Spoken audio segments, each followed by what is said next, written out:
At ease. It's your boy Soul Immortal.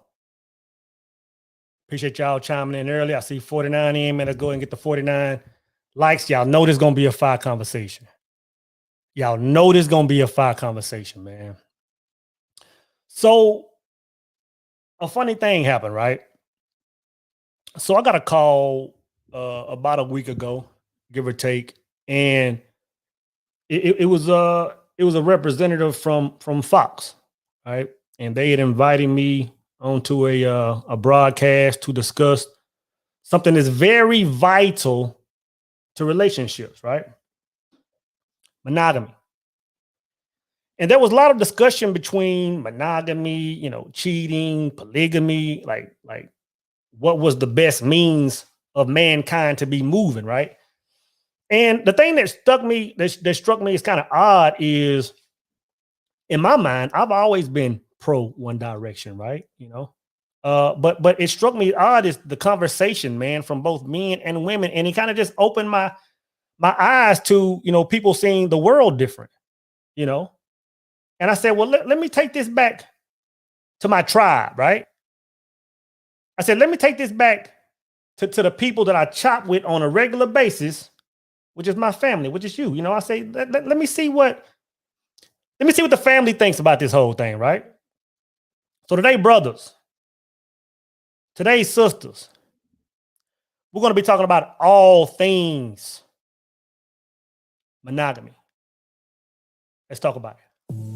First of all, the greatest thing on the planet is the knowledge of self, and basically the knowledge of the universe.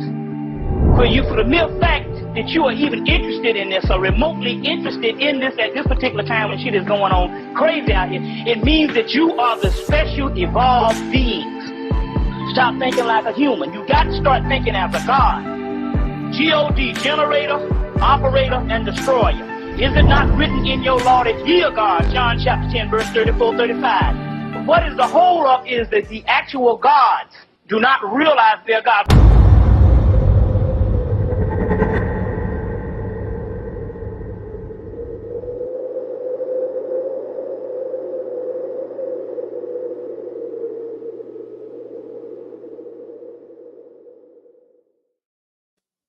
So, brothers and sisters, I'll be honest. I couldn't think of a better person to have this conversation with today on this channel, right? A sister that is a very dear friend of mine, a sister that we have chopped about several things over time, right? This sister is a 16-year graphic designer. I'm sure you've seen her work all over the place. She's done work for several high-profile people. She runs a podcast called Still Dope AF. That's fire. She's always dropping gems. She's a brand ambassador for I don't know how many brands. You go to her Instagram and every day somebody is wanting them to be a representative of their product. This sister comes from Kansas City, has made her way through Atlanta, and is now calling Houston, Texas her home. Brothers, sisters, I'm asking you to give a wild, warm welcome and an at ease to my sister, Ilia, Nikco. Hello. What's going on, girl? It's good to see you. Chilling, I'm tripping because water. Yeah, I see you winning. I'm tripping because you and I we haven't chopped in a while, and every once in a while we have our chop sessions and we'll go in on something deep, whether it's political, whether it's whatever. Right. And I was thinking about this after I had the session with Fox the other day, and I can't believe you and I haven't had this conversation when it comes to monogamy, because we've dove into some things about relationships, right? And I'm pretty firm on this as far as my stance, but I do understand both sides of the fence. I do see pros and cons of both. So my first question to you is what are your thoughts on monogamy in general? Well, monogamy is a beautiful thing. Relationships between men, women, or whatever your preference is a connectivity between two souls from a physical and a spiritual level. Oftentimes, obviously, I've always been monogamous. As far as the relationships that I've interacted with, My parents were monogamous from my recollection. My grandparents, from my recollection. There was never any polygamy or anything like that. However, I always had an open mind towards it because for me personally, I think that it's really contingent on whomever is having the relationship. True, Like true. you decide what you want in a relationship and what your relationship looks like, because not everybody's relationship looks the same. True. So monogamy was always one of those things where it's the thing to do, especially on the Western Hemisphere, obviously. Yeah. When I look at it, when I, so of course I lean toward monogamy, and I'll go into reasons why as we go forward. But like when I just separate myself from my own personal thoughts, I actually see a benefit of a polygamy movement.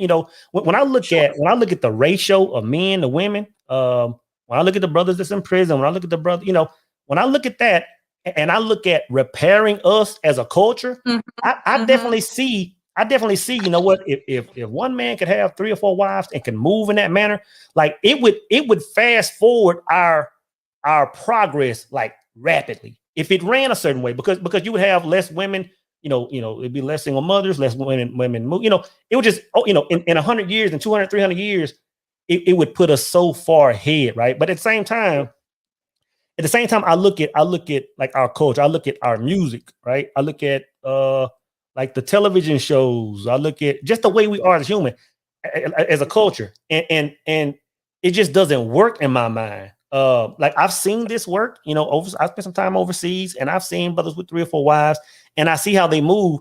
But what I've noticed, the mindset is completely different. Absolutely, it's completely different. I don't know if it's because we're a sex crazed, yes, culture or what it is, but I just don't see it working as a whole culture here. But what do you see as maybe some of the maybe pros and cons of each one? I think for monogamy, let me start with polygamy, because I agree with you. I feel that our mentalities over here, everything is hypersexualized. Very hypersexualized. Big time. And a lot of people associate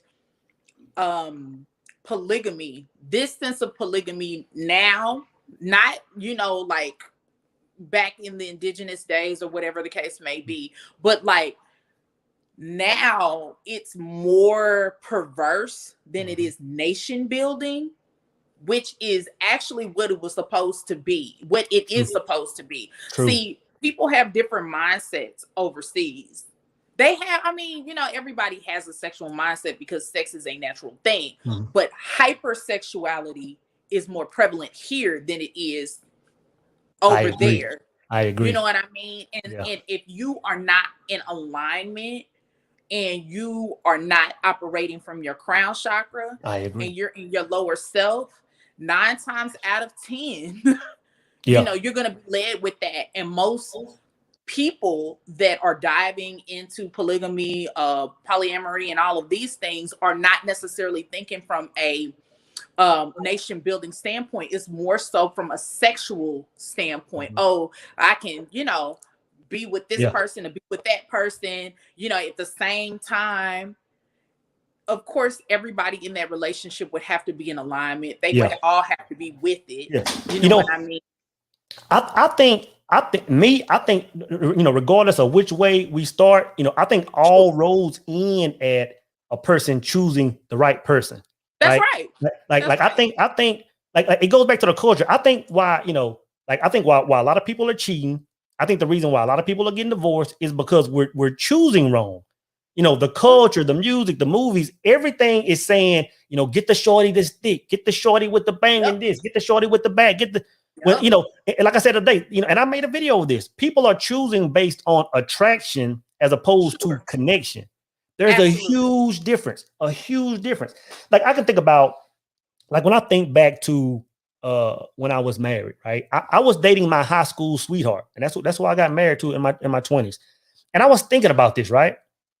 And I said, man, we were married for 10 years, ups and downs like any other marriage. But I said, you know what, during this 10-year marriage, brother, like it never crossed my mind to cheat. It was never even a thing. I was riding bikes back then. I would be on the beach, women and chilling, you know, Right. and it never crossed my mind to cheat. Right. And then I can fast forward to, you know, another long-term relationship I was in, very attracted to a woman. And I'm not gonna lie, my eyes were kind of creeping at times. And I said, well, what's the difference? And then I said, you know what, back, you know, when I was young, I said, man, this young lady, my ex-wife, I said, she saw me go through a lot of my childhood trauma. She saw me, you know, coming out of my father passing. She saw all this stuff, me coming through my youth. And there was just a connection that we had. So it was different than me just seeing a fine shorty on the street. And I think if a lot of brothers just started choosing better, you know, there would be less cheating because, you know, in my mind, that's really go ahead. I agree. I feel like, you know, a lot of times, again, when you're in your lower self, that's what you're thinking about. You're thinking about what somebody's looking like, not their intellect, not the ability to sustain a home or sustain being around your children, because that's something else that we don't think about. We're too busy. And I say we in a general sense, not me and you per se, but just our people. You know, we're not thinking of the big picture. It's the right now, you know, satiating whatever passion that you have right now, instead of thinking about how can we come together to really build something fruitful and be a great example for even these children. Because I have been I don't have any children. Proud auntie gang. But I will say that for me, showing a healthy and positive interaction in relationships for these kids so that they can continue, you know, the traditions of that. Yep. All this TV crap. First of all, I have a TV, but I do not do regular shows. I do. I mean, you know, here and there we might do some, you know, Love and Marriage, Huntsville, but I like more relationship driven things, you know, the talking about relationship counseling, therapy, things like that, interaction between people and understanding the psychological, mechanism that drives people and, you know, the interactions with one another. Because I think that we don't value one another. I agree. And how can you be in a polygamous relationship if you don't value one, yourself, and two, one other person? How are you gonna be in a polygamous relationship with 4 or 5 other people? Yeah, mixing energies with all of these people. You know what? That's my thing right there. Like that's my thing when it comes to energy. Because this is me being honest. When I say, you know, when I ask myself, is monogamy, like, is it natural? Is it the way we should do? I don't really lean toward either way when it comes to what's right or wrong. Like me choosing monogamy, it has nothing to do with morals. For me, it's all energy. And like I always say, I say, you know what? To me, it comes down to the Trinity. And I don't want to get religious, because when I say the word Trinity, it's not the same thing that 99.9% of people are saying. But like when they say the two people come together as one, you know, I see that a different way. I see that as higher self, lower self come together to commune with the Most High. But when you look at a marriage, that's the same thing on this planet. You and a wife come together, like there's a power in that. And to me, when a man dilutes that, you know, when a man tries to, you know, whether it's organized, whether it's polygamy, you know, organized, or if a man is stepping out, he's diluting that spirit, you know. So it's an energy thing for me more than you know, a moral thing. Right. But then too, I look at the, you know, we talked about a few benefits. I think it would help the culture grow, but I look at the downfall. When you look at guys or people, let me say guys, because men and women both step out. When you look at men that step out, that aren't being monogamous, I mean, there's a lot of downfall that comes to that. There's a lot of backlash. There's a lot of, I know a handful of guys, you know, over my life that have been married that have or even been in serious relationships and have stepped out and got another woman pregnant, right? And like we talk about, we talk about the whole Nick Cannon situation. And I think, and first let me say this, because I brought this up the other night, and people felt like kind of took it back, but I'm like, I love Nick Cannon. I'm not a fan of his, like I don't watch his work, but I respect his hustle. This brother hustles harder than most people. He does. So I'm gonna put Nick in a good space, nowhere else. But at the same time, me personally, I'm like, we can't just be, moving throughout this earth, dropping seed, calling that good. And I'm not saying niggas, but not because I don't know what his situation is personally. But I look at the Nick Cannons of the world that are doing that are spreading seed and just leaving seed out there. Like it's almost as if people don't understand the cycle we're in. Like a lot of the reasons we are where we are right now is because a lot of men grew up without fathers and now they have no guidance. So now they're just navigating through the world, just kind of like trying to figure it out. So to go ahead and create guys that you can't, kids that you can't be in, it just further adding to the problem. Not only that, you got that's the quickest way to spread more diseases and other stuff.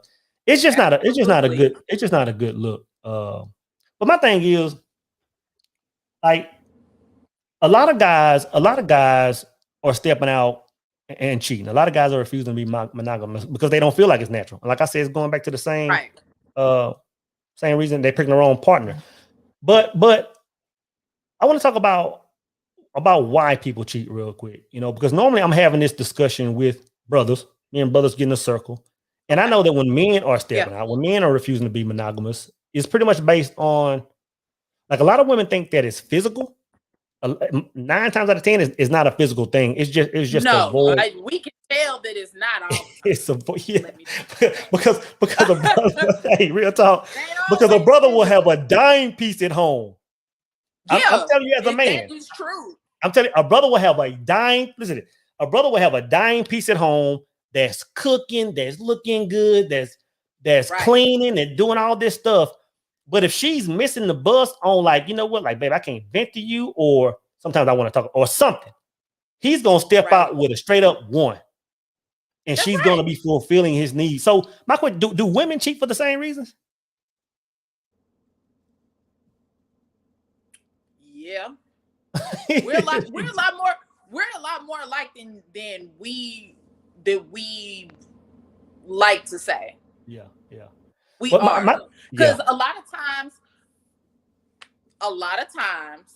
it's a lack of emotional fulfillment. Mm-hmm. You know what I mean? It's not necessarily, I want to be with this person because he looks good or whatever. He's fulfilling something emotionally that your partner is not doing. But then we go back to communication. Are we communicating to comprehend? Or are we communicating just to be heard? You know what I mean? And not to truly find a solution. Yeah. Because when it comes down to it, that's what that's all about. If people have communication issues, and 9 times out of 10, they feel like they can talk to somebody else, which builds an emotional connection. And that's just the way it is. You know what I mean? I think that I can tell that, and I have a lot of male friends. So, we have these discussions, and we've had this discussion before in the past.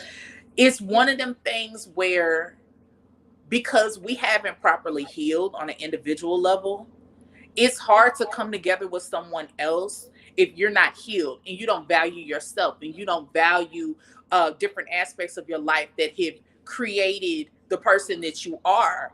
And you have negated to do the self-work, and you think that you can love someone better than you can love yourself, and that's not the case. And a lot of times when you act in that frequency, you're doing nothing but, you're adding more people to the fray. You're creating. Crimes of passion are a real thing. You know what I mean? Like, there's people that are psychopaths, and you cross the wrong person and you hurt them or do whatever because they haven't healed in whatever capacity and whatever traumas that they dealt with in the past. And now you got a whole nother situation. So the thing is like, you know, when folks step out, it's because they don't know how to come together to find a solution to whatever, you know, the issue is. Because it's an obvious issue, unless they're like a narcissist or something like that, or a sociopath, where they have to have, you know, like constant supply or something like that, where they need to have people around and they just can't stop, you know. But other than that, most of the times it's a lack of emotional fulfillment. I agree. It's what it is. You know what I mean? We put up with stuff that we probably ain't got no business putting up with. But, you know, unfortunately, we live in a time where, well, fortunately, we're living in a time where we're becoming a little more inept to go to a therapist or go talk to somebody, you know, in a biased party. But, you know, it's one thing to go talk to somebody. It's another thing to apply what you have learned. You know what I mean? When you're going to sit on somebody's couch. I've always thought that I've always seen, you know, women cheating just different, just because the way, you know, a woman works, the way she, you know, she's more emotional. A man can cheat, not making it right. A man can cheat with a woman and still love the woman he's with. Well, for me, I've always thought that a woman kind of almost releases a part of that man before she steps out. I always felt like it took a lot more, but when you look at society, when you look at these women in the streets, you know, it's probably not right. I'm going with what Michael said. Miracle Official TV said, better to have someone like Nick Cannon spreading seed than a local Pookie in the hood. I'm just saying. And to back that up, he came with a different comment. He said, at least Nick is a man of resources, monies and everything. But some of these guys in the hood are leaving kids absolutely nothing but trauma. I agree. I agree that it is better. It is better, but it is better, but you got to look at what's the damage. The damage is really not money. Money pacifies it. Money makes it easier. Prime example. Prime example. You always hear me talk about my father, man. My father passed when I was young, so he wasn't in the picture. You know, he passed on. Right now, my mother went 100. She did everything she could and was superb and did an excellent job. And I never went without a meal, so money was there. But you can't replace that male presence. Like you can't even put money in the same category. So when I look at it like that, then not Nick Cannon himself, but the Nick Cannons of the world that have money, like it is good that you can make sure your son might go to private school. He might have the new J's on, but I'm telling you, when that son or daughter, when they're 25 and 30 years old, they're still going to have stuff they have to deal with because you weren't there. So in my opinion, to intentionally spread seed throughout the world, that's just not it just doesn't make sense to me, you know. No. But I get what you're saying, Miracle. The thing is, even with that, I feel that with the Nick Cannon situation, I think it's something more to that. Personally, I don't think that I don't think that he's just, because I was shocked when you think it's a trauma he's trying to heal from or something, or I think he may be sick or something. He just wants to leave a legacy. That's how I seen it. I didn't see it no other way than that, because for a person to go around just willingly having children with multiple people, and those people being complicit with being, you know, not necessarily sister wives, but, you know, just everybody having a baby with Nick Cannon. He has said publicly many different times that he does not see himself getting married ever again. He just wants to, you know, spread his seed. And I guess if people, like I always say, if people are complicit, if two people come together in a relationship, or multiple people come together in a relationship, and everybody's on the same page and they're complicit, then let them people do what they do. It's not necessarily for me. So I think that it's capable. So did you say you were pro monogamy or pro poly? I'm pro monogamy, but I understand polygamy. And okay, let me ask you this then. What would the situation have to look like in order for you to step in a poly type situation and say, you know what, okay, I co-sign on this movement? What would that whole thing look like to you? one man, 4 wives. Let's say that's a scenario. How would that have to be played out for you to be in that? He would have to administer like impeccable value. I'm a person, I'm big on value. You're gonna hear me say that repeatedly. Like he would have to value me. He would have to make time for me.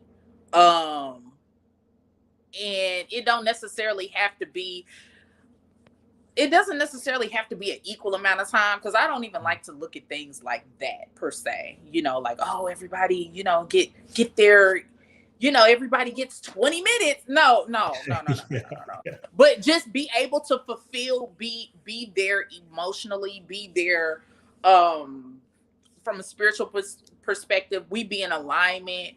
But I would obviously, when you're in situations like that, because I know we're not supposed to be talking about stuff personal, but there's only one person in my life that I ever considered that with. One. And that was because he embodied balance. He understood balance. That's what it's all about. Like, you can't have multiple people and not be able to balance it out, and it be a pure understanding between those two people, one person. Everybody, I'm pro monogamy, but there was one person that I considered being polygamous. You know what? It's crazy because like I have female friends or just females that I talk to on the ground real quick, and that'll come up, and I'm surprised that there are more women that co-sign it than people would think. Like I know some women that are even, you know, in marriage situations that say, you know what, like in certain situations I can see that lining up. Like if a man is holding me down, of course I'm not working. Like I'm not going to be sharing some wife duty, and I'm still going, you know, and things are, and there's balance and respect. Right. Women say I can do that, right? Yes. And I know the other day, the women that were on the show, one or two of them said, well, I think it's a plus because I wouldn't have to have, you know, sex with my husband every night. And it was like, the host was like, you know what, that's a deal breaker. Like I'm not trying to do that every night. So the other guys were like, well, like, what's that number? Like what is, and this is my question to you, like, what is a healthy, you know, sexual relation look like? What does a healthy sexual relation look like to you? Because, and the reason I'm asking, because before a few days ago, I had never heard a woman in my life say something like that. I've never heard that. No, I would never say that. And to be honest, this is what I think it's based on. And this is what I said then. I said, I think when it comes to, you know, the intimacy between a man and a woman, I said a lot of that is based on the man. I said a lot of that, you can have a woman with a high drive and a man that's just not checking those, or vice versa, and a man that's just not checking those boxes. So like I was telling them, I'm like, of course, I mean, nobody's trying to, you know, do the, you know, be in this state of mind, you know, 365 days a year. I said, but you got to base it on that relationship, and it goes back to the person you choose. I'm gonna tell you this. Yep. I've been in some relationships that were maybe on the decline, or maybe just, you know, we had issues, but just because we had selected each other on the right frequency, like we could be angry at each other, but that part of the relationship was still active, was still popping. Yeah, and that's the craziest thing. Yeah. So it goes back to choosing the right person, right? But let me ask you this, because this is something I was thinking about, and this is something that's been in the news. I haven't been up on it. I've just seen some headlines, and it's about Steph Curry's dad. I think his name is Dale, maybe, right? Yeah. And all I saw was, I think he's been married 33 years. Yeah. And now, and again, I'm just going off the headlines I see. I don't know who cheated first. I know there was some back and forth cheated. My thing is, he cheated first. Did he cheat first? She did. That's what TMZ reported. But yeah, you know. My question is this: let me ask you this first. Do you think when people are married like them, 33 years, you know, 40 years, and then it's like boom, they were cheating? Do you think they've always been cheating? Because I don't see how you can be with somebody for 33 years and all of a sudden that shift takes place. Maybe I'm wrong. You know, it may have been here and there, but it wasn't nothing serious. And then it probably came to a point to where they were just not in alignment with one another, and they just decided to do something else. Because when I first heard the situation, and it's so crazy that it came out of nowhere, because I didn't know nothing about it. But so I know a lot of different people, and of course people talk. And so from what I understand, like, it's been on the rocks for a while. But you know, that's tough, because everyone for the most part, they think that, like for instance, our grandparents. Yeah. We have this picturesque interpretation of what we think our grandparents were. Yep. But at the funeral, when you got kids, it's all coming out. And you like, whose cousin is that? No, I'm your brother. I'm your sister. Oh, daddy was doing A, B, C, D, and E. Oh, yeah, that's a thing. And the thing is I think that it more so is, you know, like, you just wasn't on the same page no more. It blows my mind when I see marriages or relationships they're with each other for 40, 50 years and then be like, oh, I'm done now. But you know what? Or you may have come into a realization that person, y'all just are not on the same page, and you stayed in something for the aesthetic of it, and not necessarily because you were totally being fulfilled. Now that's something else. Yeah, this is how I see our grandparents though. Like, because you're right. Back then, you go to a funeral, you got kinfolk and daughters and mama. You know, it's like, man. Like, but I think this is what I think about that, because people talk about that, right? I think that you gotta look at the state of women back then. When you didn't have no boss chicks back then. Like when I picture my grandmother, man, she was just a homemaker. She's cooking every day. Like that was who she was. So women, I think, me personally, I think women just put up with more because there was no escape route. You wouldn't go back to mama house. Once you were married, it was like, but to be honest, when you say for better, for worse, that's how it should be. I mean, to be honest, I mean, because like, and I talked about this earlier, people don't take marriage serious. When you say better for worse, that means if that person cheat, you still round it out. Now, is that the way people move? But then I fast forward to now. I think people are cheating just as much now. But I think the reason, well, let me say this.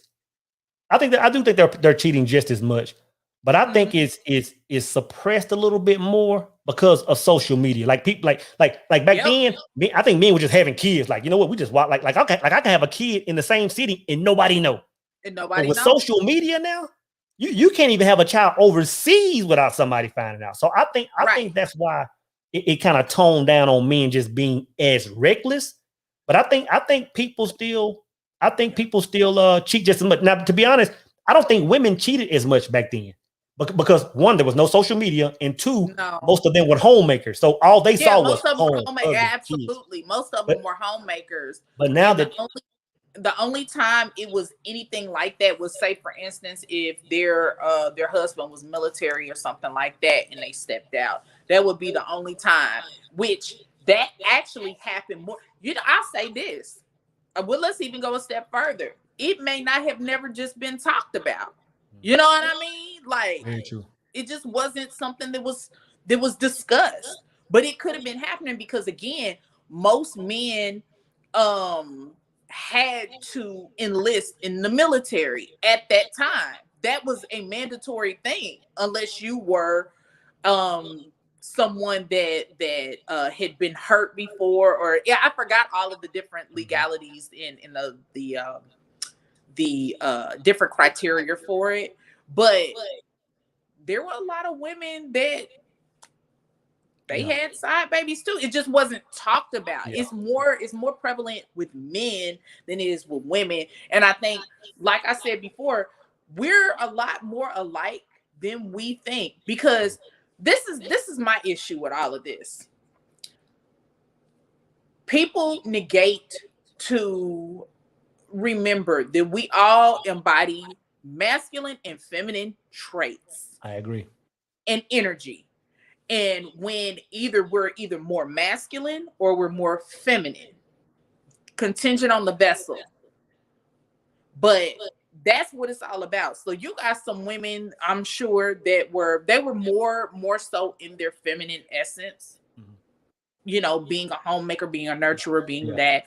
And then you had, you know, some rogues out here. But but again, it wasn't talked about because a woman being in that energy, it was not something that they wanted to put out there. Yeah. You know, I'm glad you brought that up. I want to ask you about something real quick. Let me give a shout out to brother Alex. Appreciate that, man. Sure. So thanks for all you do, brothers. Peace and blessings. I appreciate that super chat, brother. So I'm going to ask you about you know, masculine and feminine energy. Like a lot of people don't understand that both men and women have masculine and feminine energy. Now, this is what a lot of men don't understand. A lot of men don't understand. I'll talk to a lot of men, and they'll make comments like, man, my woman is like they'll say it's like she's acting masculine or she's doing this, and this. And it's like, brother, if you're even making that statement, then you don't really understand how this thing works, right? Because this is just my understanding. I've seen some women at a distance, you know, that I found attractive, that I saw them operating in a masculine way, right? But when I approached them they completely changed. And what a lot of brothers don't understand is she's really feeding off you. Like the most masculine alpha woman with the right guy, she's gonna be a kitty cat. A lot of guys don't understand that. And the fact is, the brothers that have to quit, like a man should never question his woman, like why aren't you more submissive? Why aren't that lets you know where he's at? Because that's not even a conversation. It's like you just are a thing, and a woman responds to that. I wish brothers understood that. So when a brother has a conversation about with his woman, like, hey, why aren't you more submissive? Why don't you do this?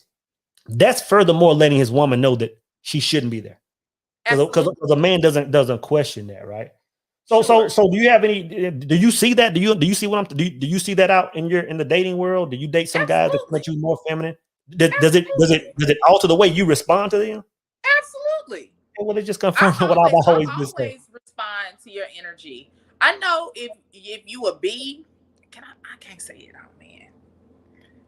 I know if you acting like a B, or if you are, you know, if you're not, I know if I can run over you or not. See, this is the thing about that.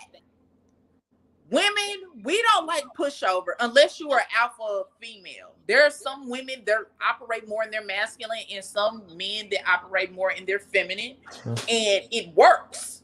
But that's because it promotes a sense of balance. For me personally, I would like to rest in my feminine energy.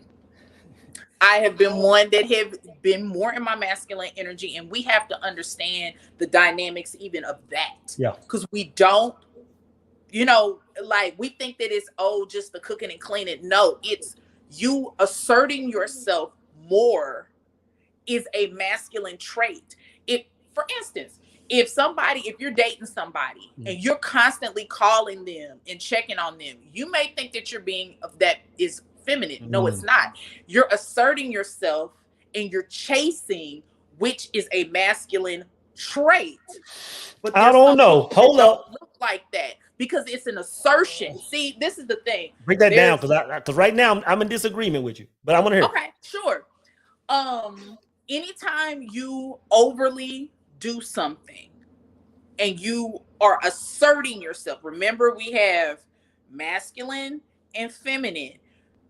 Men are naturally assertive. I can't say it, but they naturally assert. We are naturally receivers. So if you are asserting yourself more, you're operating in a masculine way. It may not come off as something that men do, but it is a masculine trait because you are asserting. So are you telling me receiving? Are you telling me that let's say a group of 4 men are shooting their shot at you, right? Are you telling me that the brothers that's texting you all day, DMing you all day, inbox, oh baby, how you feeling? Or compare him to the man that's on his grind, like like I love you, I'm letting you know I care about you, but I'm getting this, I'm on my life's purpose. Are you telling me that the man that's texting you all day you're more attracted to that man? No. See, so that's what No, I'm saying. I'm talking about women. I'm talking about it's in different instances. Like Okay. I can respect a person that I'm a balance. It's all about balance for me. Yeah. Like, don't text me. I don't like somebody to text me all day unless we are in a conversation where it requires that. You got to understand the tones of the relation or the interaction. You see what I'm saying? Not everything. Like I just put a post on my Instagram just the other day. Like, I do not like the WYD man. Don't WYD me every day at the same time. If you're noticing my patterns, you would know that I'm either working or this is something that I typically do at this particular time. For you to ask me that, is this a man that's already in your life or a man that's trying to get at you? People in the past. Okay.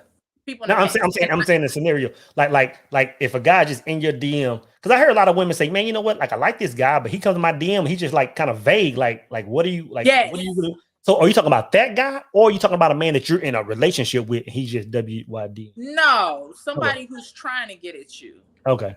Somebody who's trying to get at you. So they're like, they just want to know what you're doing all the time. It's like, can we talk about something else other than WYD? What is that? Yeah. Like, I can understand if the tone, if the relationship or the interaction calls for that, but no, I don't want to be WYD.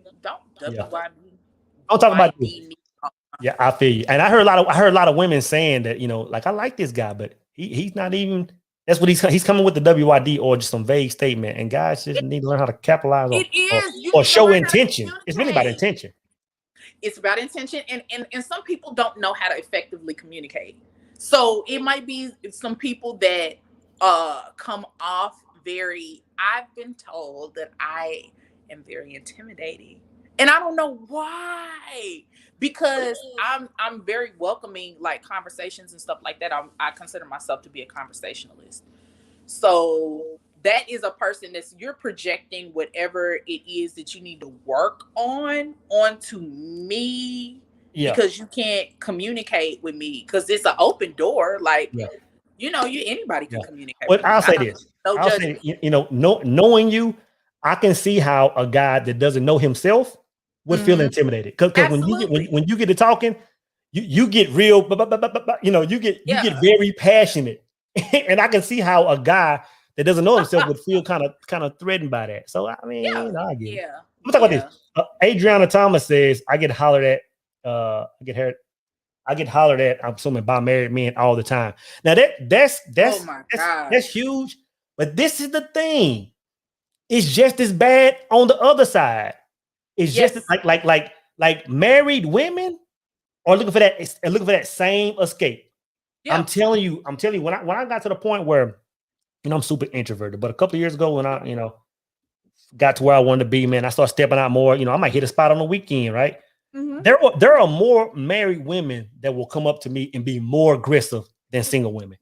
So it's like, man, it's not just me. I agree with Adrian saying, because I know a lot of married men that are always stepping out, but it's just as bad on both sides. Listen, it was a time where when I started going to therapy back in 2017, there were some things that I just felt like I needed to talk to an unbiased party about, like in my childhood and, just different interactions. And that was one of the topics. I used to get approached by married men all the time. And I'm like, I did not come from that. Like, my parents were married when they had me. My grandparents, all my grandparents were all married. My sister married her husband. They got married and then had kids and stuff like that. It was almost like, what in the world is going on with these married men? But I'll say this, because I worked for myself for so long and I was like, I had a very flexible schedule. 9 times out of 10, wherever I would be, I would just, those people would, I guess, be out and about too. And then they would interact. But I never called that type of vibe into my dating life. But for whatever given reason, I would attract that. And I had to talk to the therapist about, like, look, I ain't come from that. So what's going on with that? And I never really got a solid answer as to why. I just had to establish healthy boundaries and be like, look, you know, I'm flattered. Because, I mean, they do it now. Yeah. They do it now. You know what I mean? They do it in the DMs. Yeah. Hey, And I'm like, I have get your married behind off of my single. Hey, let me tell you this. Back when I was on Facebook heavy, like, you know, I mean, a couple years ago, you know, like on my Facebook, my personal Facebook, you know, it was like pretty much all my hometown people, you know. And man, I would see a lot of these brothers married. It's like, man, every time I see a woman post a picture, like your name up under, like you know, like so that lets me know how you move. You know what I'm saying? I'm like, bro, y'all moving regular to these, like, I just don't get it. Again, it goes back to selecting a right woman. And I'm telling you, like I don't think monogamy is like, I'm not saying it's the answer or polygamy is the answer, but when you get a certain type woman, I'm telling you, it subdues that urge to step out. It really does. It really does. I want to go with what Mr. Mitchell said. He said relationships are mutual agreements. No two are the same. I agree with that. I agree with that. I agree. Yeah. That's why I say, you know, when it comes to monogamy and polygamy, it's whatever those people decide they can handle. Because it's not about the good stuff. It's about the stuff that's adverse that could potentially happen.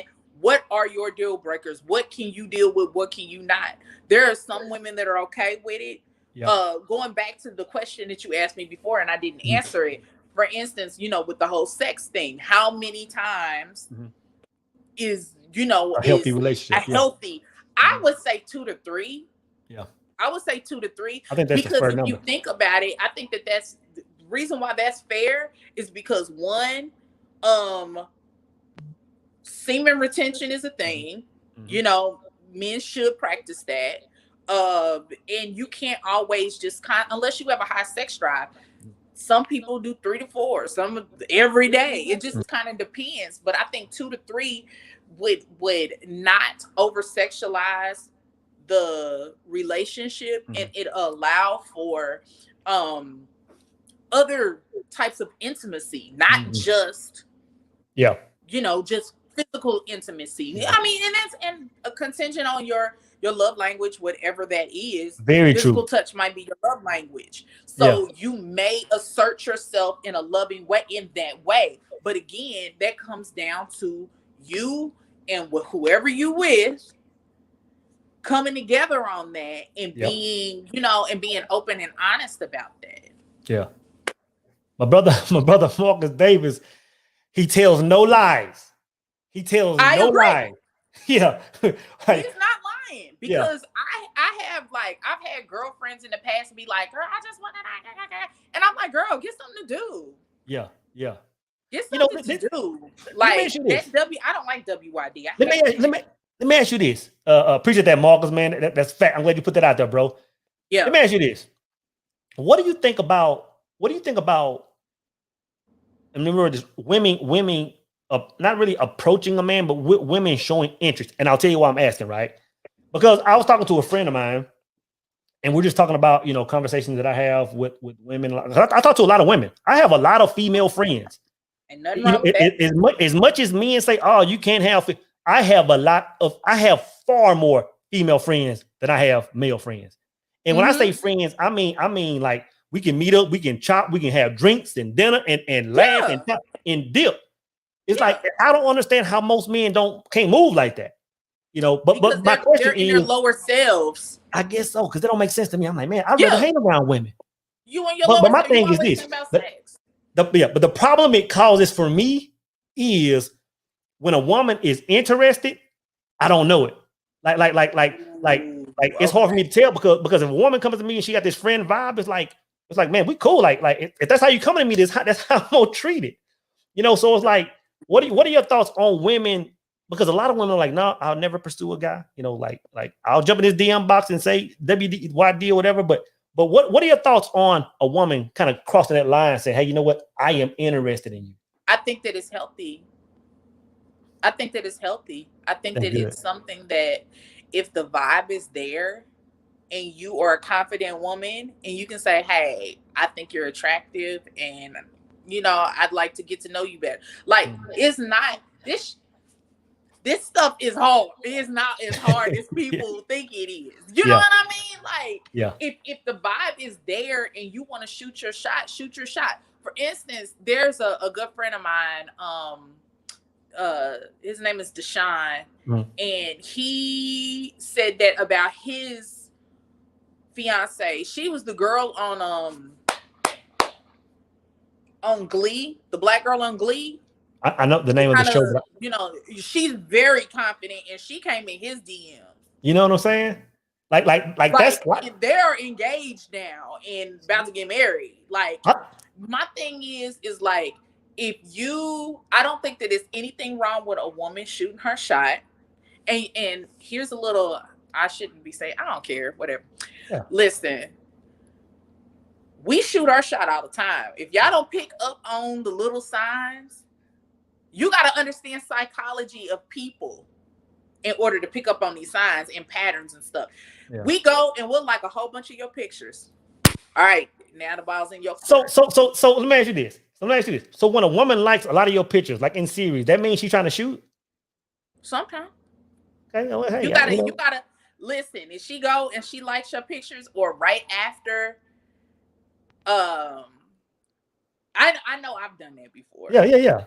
And people don't want to be honest. Give us the go. Give us the go, honest, right? You changing lives. Give us the go. Like a whole bunch of your pictures. Yeah, if I like a whole bunch of your pictures, boom, boom, boom, boom, boom, boom, boom, boom, boom, simultaneously. Really? But not too many. Not over. Yeah. Not out of control. You know what I mean? 10 cool, up to 10. Now you going in, because you go 10, you really trying to holler. You just like maybe or 2 or 3, 4, maybe, and then they come. That's great. I did not know that. Doing, and then they're coming. Yeah.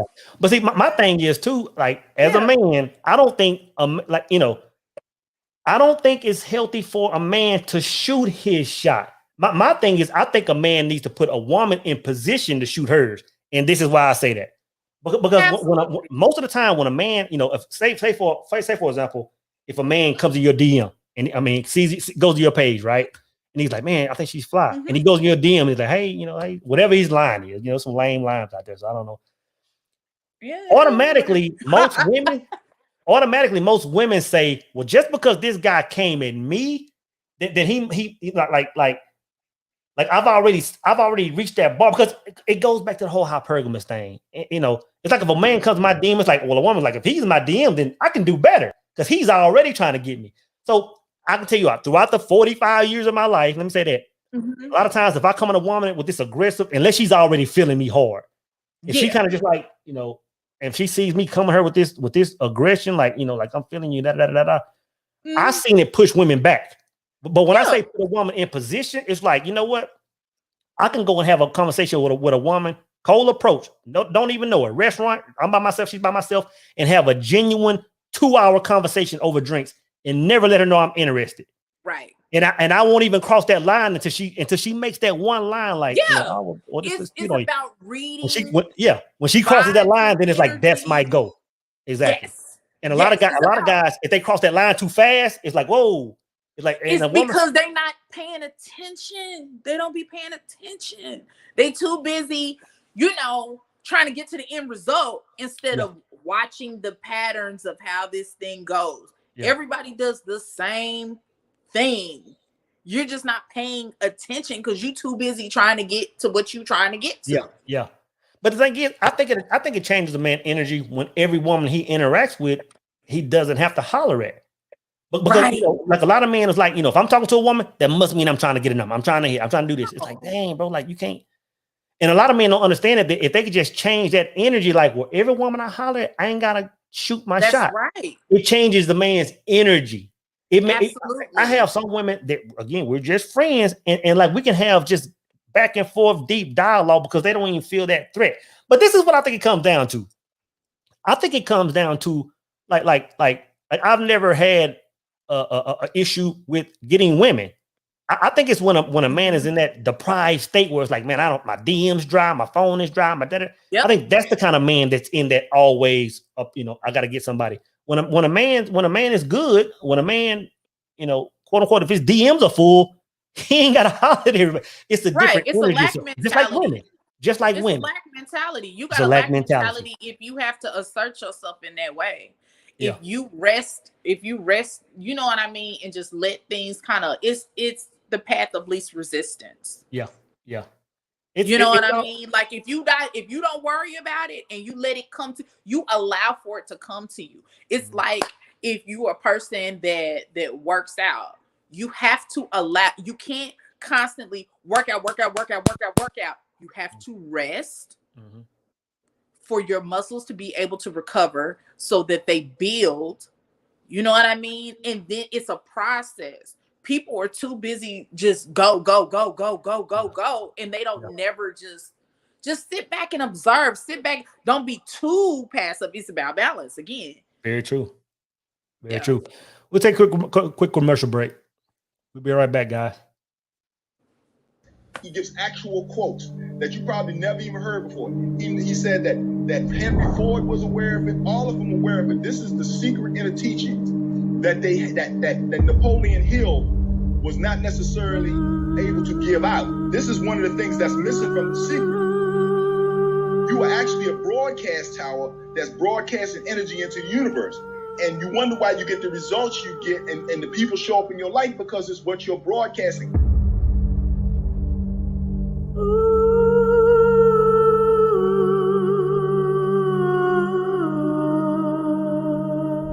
It took me the longest out, when things weren't going my way, I was like, you know what? There's something I'm not doing. And I was trying to figure out what that thing was. I would go to these books and say, you know what am I not doing? What do these people know that I don't know? What do I see people that are succeeding? Like, what do they know that I don't know? All right, guys, if y'all haven't taken part of the Power Circle, I'm telling you, it's a powerful thing. You got iron sharpening iron. You got some brothers in there from all industries, all walks of life, all levels of knowledge. And brother, it's just a beautiful thing, man. I'm a better man. My life has changed over the last 35, 45, 60 days just because of the brothers that are in the Power Circle. So if you want to elevate, I'm telling you, think about joining the Power Circle. Or the links are in the description box. And hope to see you soon, brothers. So tell me this. I hear women all the time talking about how crazy the dating pool is right now, right? And it's on both sides. Men and women are, what advice do you have for women that are saying, you know what, I'm looking for, I'm not even looking for a husband. I'm just looking for somebody solid. I'm just looking for a man with his head on his shoulders. How should women move in the year of their Lord 2021 if they're just trying to find a solid brother? Or how should they not move? The number one thing I always will tell women is to focus on yourself. Heal. Take time to be still. Being still is a beautiful thing. You get spiritual downloads. You can love on yourself properly. It allows for you to really get to know yourself, what you like, what you don't like. It helps with you establishing healthy boundaries. What you should not do is you can assert yourself, but just don't overly do it, and don't put what someone else wants higher than what you need. You know what I mean? And understanding how to be loved. That's one thing that I can honestly say. I take a lot of time, and I'm still a lot. Most of my girlfriends, they are either in Atlanta still, Kansas City, all over the nation. And then I have girlfriends down here in Houston. A lot of them have children.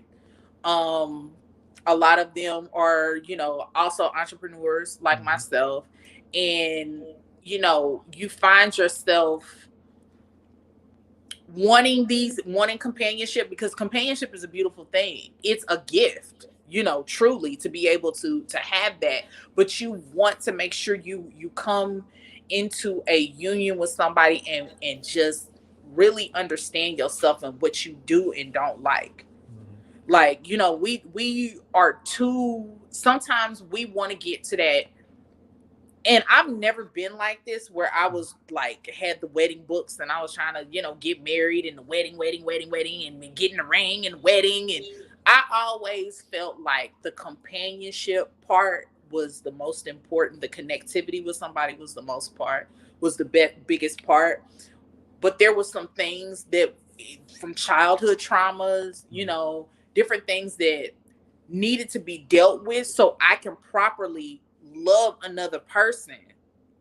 And I really had to be proactive in that, because what ends up happening is when you don't heal, you end up attracting somebody who is not for your highest and greatest good, or you end up learning that you still need to be still because you end up, you know what I mean? Like, it's a hamster wheel. So if you take that necessary time to love on yourself, take yourself on dates, that is a beautiful thing. Affirm, you know, to yourself what you want to be and what you are, and get in that frequency so you can call in the type of love that you want, and not be so quick to want to be, you know, like just with somebody just for the sake of being with somebody, just so you can say, because a lot of times we put time limits on that stuff, and you should just flow. You know, don't be one of these people that's so eager to get into a relationship that your levels of discernment go to crap because you want somebody on your arm or want to be, you know, on somebody else's arm. It's not. Also, the same thing for guys. It's a, like, a lot of men, or not a lot, all the, you know, any man, any person that complains about this is what I'm facing in the world, like all the women I come across, or this and this. I was doing that for a long time. I made a whole nother channel based on pointing the finger, saying, man, this is how women are moving. Be careful, yada yada yada. And those things are true. They're true. But when I say, you know what, man, like, if I'm bringing this into my life, this must be a representation of who I am. So like you said, you know, level up or whatever, like find self, tap in, and once you become the highest version of yourself, then you'll start attracting those type women. Absolutely. I want to go back to men and you know, monogamy and men stepping out. Like, in my opinion, you know, like, monogamy is for me just but based on the way that I move, and I'll go into that. But when a man feels like he needs, to me, whether more wives, whether he needs a rotation, whether he needs, you know, a side chick, it all comes down to a lack of self-control. Like, it comes down to a lack of sexual appetite and other things, right? And I say this all the time, and I haven't quoted this in a long time. What I hear here. In the book Outwin the Devil, Napoleon Hill talks about this. He said that a man that has control over his sexual appetite, he said, this man will never see poverty. And the first time I read that, I had to sit that book down for a day and soak on that. I was like, man, read it again. He said, a man that's in control of his sexual appetite, because he's talking about the downfall of a lot of men is just, you know, searching for women. He said, this man shall never see poverty. And what I thought about, you know, after a day or two, I was like, you know, he's right, because if a man can control that sexual appetite, I'm telling you this. Once I, because this is my scenario, you know, of course I was, you know, married, and then after that I was in another long-term relationship. And then there was a time where soul was kind of, I won't say wilding out, but, you know, whatever word you want to place in that sector. Right. My life was turmoil. I was doing the right things. I was living morally high, but my life was turmoil. And when I read that, I just got control of my life, and everything changed. So to the man that's saying, you know, whether it's, you know, right or wrong to have a rotation, several wives, you got to understand that just that self-control is saying that everything else in your life is going to be out of control. It's true. Huge. It's huge. Let me give a shout out to my brother, my homie Briggs. Appreciate that love, brother. Much love, brother Soul. You are appreciated. Had time to spend with brother Bricks here recently when he was in Dallas. Brother, just spending time with that brother is life changing. Life changing. He had a huge part to deal with me in my current transition, my health transition. Him and a few other brothers, Mr. Infinity and a few other brothers, man. So appreciate that love, brother. But yeah, self-control is huge. So whether a man believes in monogamy or you know, but my thing is this. This is my thing, and this is why I lean toward monogamy. Again, it's not for moral. It's because one, it's like I really don't have that kind of time. Like when I think about the stuff that I do on a daily basis, and I'm not saying I'm out here moving mountains. I'm not saying I'm out here, you know, putting people on the moon, but just my time is so critical. Like when I wake up, first thing I'm gonna do, I'm not trying to talk. I'm meditating for a few minutes. Throughout the day, I'm doing some reading. I'm doing some. It's just what I'm saying is my time is my time. So that's it. I mean, if I'm going to distribute that, it's like it's got to be one woman, and she's got to be on the same vibe as me. You know, right? Because anything outside of that, it's like now you're robbing me of my time and my energy and my essence and my everything else. Sure. So that's my reason. You know, I sit here and talk about. I say why guys shouldn't have rotations all the time, but it's not as much about morally as people might think it is. It's about like energy. Yes. It's like, man, it's like you can't afford it. And most of the guys that are into the rotation, not all, or like it's like, man, your money is funny and you don't know why. Like you got all these women, you know, all this stuff, but your life is funny. Your life is out of whack. And then you can look at some people and say, oh man, well, look at this brother. Look at this brother. He talks about rotation and he's winning. It's like, yeah, but think about how much he would be winning if he didn't have that rotation. He's still selling himself short.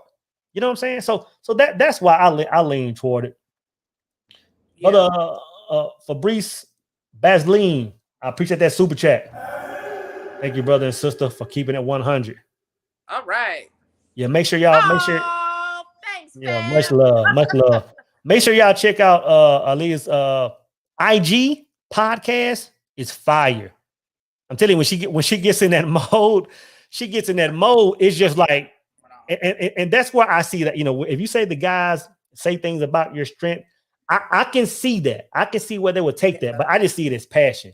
You get in those modes, you get on those IG lives and you get the popping that neck and you get the politics. Yeah, because well, I'll say this, you know, communication is a big thing for me. I mean, that's my profession, you know what I mean, is visual communications. So everything is about communicating, you know what I mean? And people have to learn how to not look so far into, like, take the message. Mm-hmm. You know what I mean? Be a person who has high levels of comprehension and not so much. You know what I mean? Like some people get so distracted on things that are not, you know, important. They do the most. I feel you on that. They do the most just to get the message. Yeah. Focus on the message. Yeah, and not that aggressive energy you bring. That's right. Wait a minute. It's there. I never seen it as that. I've always seen it as passion, but it's passion. It's definitely passion. Marcus says, you attract what you are. If there are aspects of you that are broken, there's a high chance of you attracting that in a partner. Absolutely. Facts, bro. Absolutely. Facts, man. And if you want to speak on that, feel free. But I it took me just going through trial and error to figure that out. Like when a man is dating a woman, or over the course of time, if a man is dating, a series of women, a number of women over a couple of years or whatever, and he's sitting there, I'm telling you what I did. Just put myself. I was dating, X amount of women over a period of time, and I was like, how in the hell is every sister having the exact same trait? Like she might look different. She might come from a whole different state or city or country. It's like, man, it's like, why do y'all all have these same freaking issues? And what I said, you know what? It's freaking me. Like I have that issue that I hadn't dealt with. You know what I'm saying? So you're right, brother. Man, and I always quote James Allen, man does not attract what he wants, man attracts what he is. So you can sit there and say, you know what, man, I'm looking for this 5% woman, man. I want her to be like this. I want her to be, a kind sweetheart, whatever. Yes. But if that's not who you are on the opposite end of the spectrum, there's no way you can attract that. There's absolutely no way.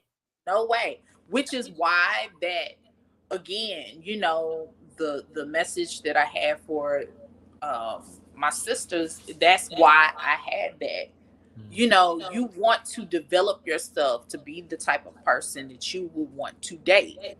So you can't be a person that is so busy asserting yourself that you're not working on yourself, because that's how you end up in these weird situations with people. You know what I mean? Like, it's just the right thing to do for your highest and greatest good. This ain't about everybody else. This is about your highest and greatest good. You're going to always attract what you are.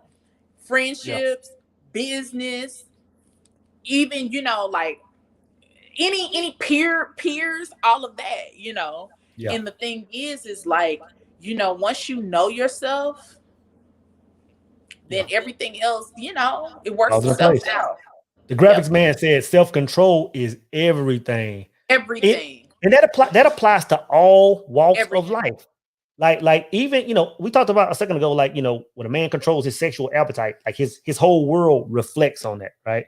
Right. But even when you're, we talk about men that are trying to get with women. It's all about self-control, because that overly, I'm telling you, there's a thin line between, and correct me if I'm wrong, there's a thin line between a man being able to get with a woman and not being able to. Like a woman can see you and like, she could be like, oh well, he's cute, like he's okay. And that kind of puts you in the fence, and your actions, your demeanor is going to be the deciding factor. There are some women, and correct me if I'm wrong, that find that a man might walk into the room and you be like, oh, he all right, but I would, he can't get it. Y'all women talk. I wouldn't holler. But this man comes in your circle of friends, and he puts out this energy. He puts out this masculinity, this mentality, and you like, you know what? 5 minutes ago, I wasn't feeling him, but now, like, I kind of want to know more about him. Right. So a lot of guys don't understand, what the brother says, self-control is everything. Knowing yourself, knowing not to overextend, knowing not to sell yourself short, is everything in all walks of life. I agree. In all walks of life. I agree. I'm looking at this chat. Let me look at this chat real quick. Yeah, let's see what's going on. Yeah. Anybody want to come on and voice your opinion? I'm going to put a link in there. Anybody feel free to join. You want to have 3 to 5 minutes of giving us your point. What do you think about monogamy? Do you think it's natural? Do you think it's not? Let me know what you think. Boom. Anybody chime in? But yeah, again, I don't think it's it's never. Well, I won't say never. At one point in time, it was a morality thing for me. Growing up, I thought, this is how the world works. But I understand now that people are different, and now it's just everybody moves different.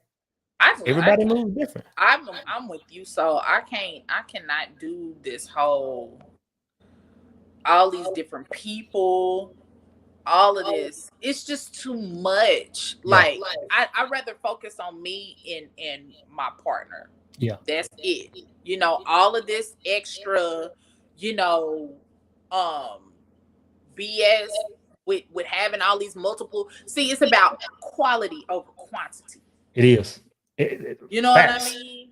Facts. Like, you don't want to be one of these people that is so immersed in having a whole multitude of folks. You can't possibly have that many quality experience. You could, but it's overdrive. Yeah. You're working in excess. It's just too much. I don't see how people do it. I mean, God bless the ones that can, but I cannot. I remember in college, there was a time, and how I know this to be fact is because most of the stuff that I have said, I have dealt with. I only speak from my personal experience. I cannot speak from any other experience but my own. I remember when I was in college, I was chatting with 10 different people. I wasn't intimate with none of them because they was all over the place. Because I've been on social media for a long time. And, you know, being from Kansas City, and it's not just one of the most favorable places to be for Black women, especially Black progressive women. I found myself like just wanting to talk to so many different people out of wanting to not necessarily find a connection, but just have the whole numbers game and like, oh, okay, I can talk to this dude, I can talk to this dude, I can talk to this dude. And it becomes very draining. And I look at that, you know, I was obviously 18, 19 years old. And I came to a place where I was like, I'm not focusing enough on what I got going on to even have that much time to even talk to that many people. Who has that much time to talk to that many dang on people? Yeah. You know what I mean? Like, what are you not focusing on in your own life to where you got all this whole team? Why? I don't agree. Team. Yeah, that's ridiculous. And like, I think everybody goes through that. Though. I think everybody goes through that stage because there's been a small window of time where, you know, because I ain't gonna lie, like just having a whole plethora of women, that's never been my thing, like my goal. But there's been a point in time where, you know, I was up and women were showing love, and I had, you know, a number of women that I was interacting with, you know. So when I'm speaking about the downfall of polygamy, you know, whatever, in man rotation, like I'm speaking from experience. Like I know why a man does it. It feels good, man, for your phone to just always be blowing up. Your DMs to be, you know, but it's like, man, when you understand what's really taking place, it's like, bro, like you don't want to move like that. Yeah, You absolutely. don't want to move like that. Oh, why did it knock Ilia out? Hold on one sec.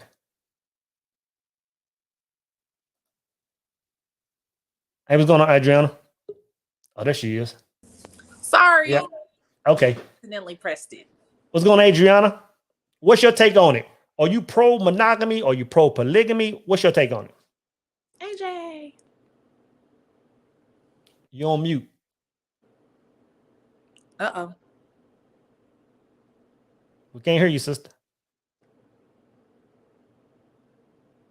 Oh no. There she comes. We can't hear you. Let me see something. No, it's on you. It's on you. We can't hear you. We can't hear you, Adriana. Open your camera up. That might be the deciding factor. Uh-oh. I guess she changed her mind. Yeah, she'll come back. And put this link back in here. Anybody else want to come in and chime? Give us your take on it. Pro monogamy, pro polygamy, and why? Is it a benefit to society? Is it hurting us? What is your take? I feel like if your principles are right, it's attainable, but it's not. Yeah, it's not realistic. It's not realistic. You know, and my thing is, I've seen it. Like I've seen, you know, and I'm telling you, the people that I see in those relationships, it's a different mentality where it's like, you know what? I would never even thought the women I saw like that operate more like sisters. Yeah. Than wives. It's a different energy. Like they love each other. Like they like, that's my sister. And it's like, man, I can't imagine women in the States. The assignment. They understand. The assignment. Yeah. I can't imagine a woman with a Western mentality operating in that. Now, I will say this. I have a good friend of mine that supports my channels, and you know, him and his, you know, his future consists of another wife. He's married now, beautiful kids, beautiful family, and his future consists of bringing another wife in at some point in time. And this is this is already understood in their marriage. So exactly, you know, it's again, it goes back to what everybody, different folks, different strokes. Different folks, different strokes. Yep, I agree. I'm like, you know, some people can handle it. Some people cannot. And that's okay. Whatever a healthy relationship looks like to you and the people or person that you decide to be with, that's what your relationship. But see, when you impede on everybody else's energy and wanting to, you know, tell people about the toxicity in your stuff, and then you get upset because folks give your, you give your opinion or you give, sound advice or whatever, and then people are upset. Yeah. So I see Sweet Shawnee 623, and she made another comment a few minutes ago. I had her. She said she loves you. She loves your energy. Thank you, Yeah. sweet.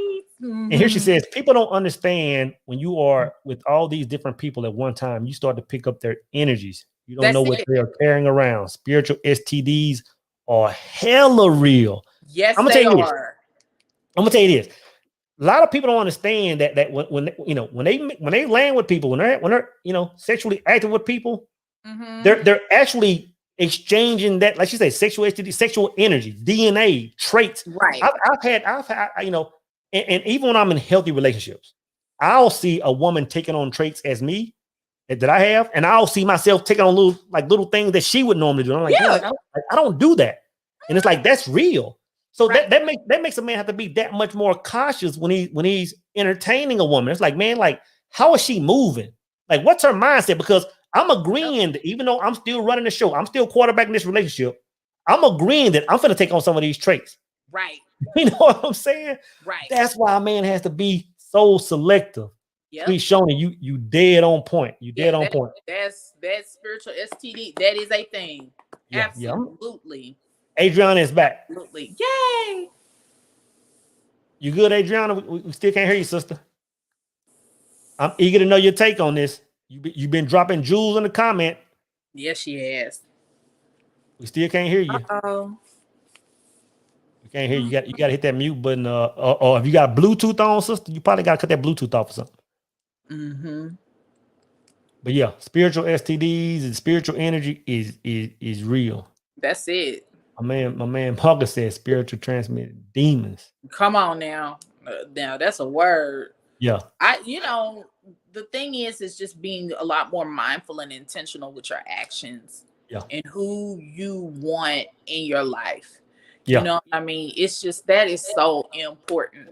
And really what you want out of your life. Like that's it. Like your end goal, you got to say, you know what, this person I'm bringing on, like, how is that going to help me get there? Because it's either going to take you there or pull you away. That's it.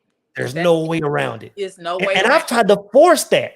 In my life. I've had people I say, you know what, this is who I want to move forward with, and it just wouldn't work. It's like because you're mixing two frequencies. It's like either you got to go there alone, or you're gonna stay here. You can't do both, and that's a bad feeling. Focusing on what you want and not what you need. Not to say that you can't have what you want, and what you want and what you need can't, be the same thing, but more than most times, and we've all done it. We've all experienced relationships in our past that have not been the best or whatever the case may be. But the whole purpose of going through these relationships is so that you learn something and you're not replicating the experience over and over and over and over again. Facts. Just looking at her again, guys. Okay. Anybody want to join, give us a take? Feel free to chime in. Infantry vet. Appreciate that super chat, brother. There's a lot of ears need to hear this. You know what, man? You telling the truth, because a lot of people are in situations, like there are a lot of men, and this is my take. There are a lot of men in situations with women that they love, that they care about, that they really don't want to leave, but they have this urge to dip out. And everybody's saying something different. Some people are saying it's because it's natural. And I think somebody mentioned earlier about the animal kingdom and how animals, and that's like maybe it's not that. I think for me, it's a choice. Again, it's not a moral choice. It's an energetic choice. It's a success choice. I see myself being more successful either going down that road alone. Right. To be honest, I'll be honest. I see myself more successful going down that road with a woman if I had to pick a choice. But now that I understand what a woman actually brings to a relationship, like what she's supposed to. For years, I didn't know that. I'm 45 years old, and for 43 years, I had no idea what a woman what was supposed to bring to the table. I had no idea. Right. And I didn't. It wasn't until I said, you know what? Okay, now, even when I got to a point where I said, you know what? I'm good. I don't need a woman in my life. And once I got on my life's mission, it was like, oh snap! Now I see a role for her. Right. Where before I didn't see that, I was like, And that's why I started looking at marriage different. I said, man, we've been doing this whole thing wrong. Yeah, man. it's true. It's true. I see brother Alpha Omega. What's going on, brother? Can you hear me? Oh yeah, we can hear you, man. So what's your take on this whole thing, man? Do you think monogamy is the way to go? Do you think polygamy is the way to go? Do you think a man should have rotations? What's your overall take on it, bro? I don't think monogamy is really the way to go. I feel you on like just needing that one person. However, I don't feel like most people can fulfill all of your needs. So I was married for like 12 years and in the relationship for 16 years. And 90%, 90% of that relationship was amazing. But we eventually got divorced, and like I found that like 99% of the time while I'm single and I got like 2 women, I'm good. I'm never in arguments. I'm just never going through issues in that situation. So, I think that the question? Yeah. Because okay, did you and your ex-wife ever discuss your, the adversities in your relationship, and were y'all proactive in seeking solution? Or was it something where you just was like, the vibes are off? And unbelievably so. We didn't have any issues until I came down with a rare form of leukemia like 4 years ago. Okay. I had a stroke. I couldn't walk. I couldn't talk. I couldn't see. And we never had an issue until that happened. And everything just went south after that. And after I came out of it, I was done with it, Yeah. It sounds like she was incapable of giving you what you needed. She was there for whatever steps that needed to take place, but It sounds like she could no longer. She was incapable. How I like to say it, you're incapable of loving a person the way that they need to be loved. Exactly. Yeah. She wasn't down for the struggle. That is really that's especially after that much time.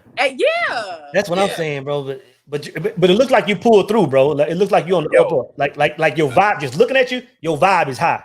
Your aura is solid. So you came out on top of that thing, man. It looks like in the most beautiful way, man. My life has never been better. I'm stronger than I ever been. That's awesome. Yeah, relationships. Like I said, I don't have any issues relationship wise. Everything, life is beautiful, bro. Yeah, let me ask you this though, because like when I talk about one, like your idea of having 2 women, and I get that, and I feel your energy behind that. But how does, because with me, when I talk about having a woman in my life, it's all about like if I'm gonna, and I hate to use the word utilize her being a woman in my life as a supercharger, it's all about her reciprocating.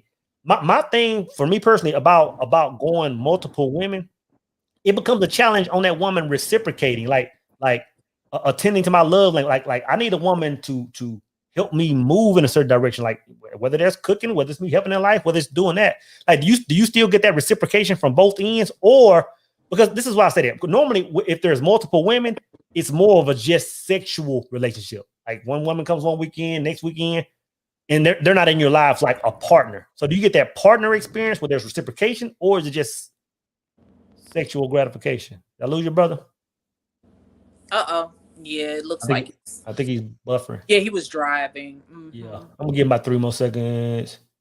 Now I'm gonna go to D. Richardson. What you got, D. Richardson?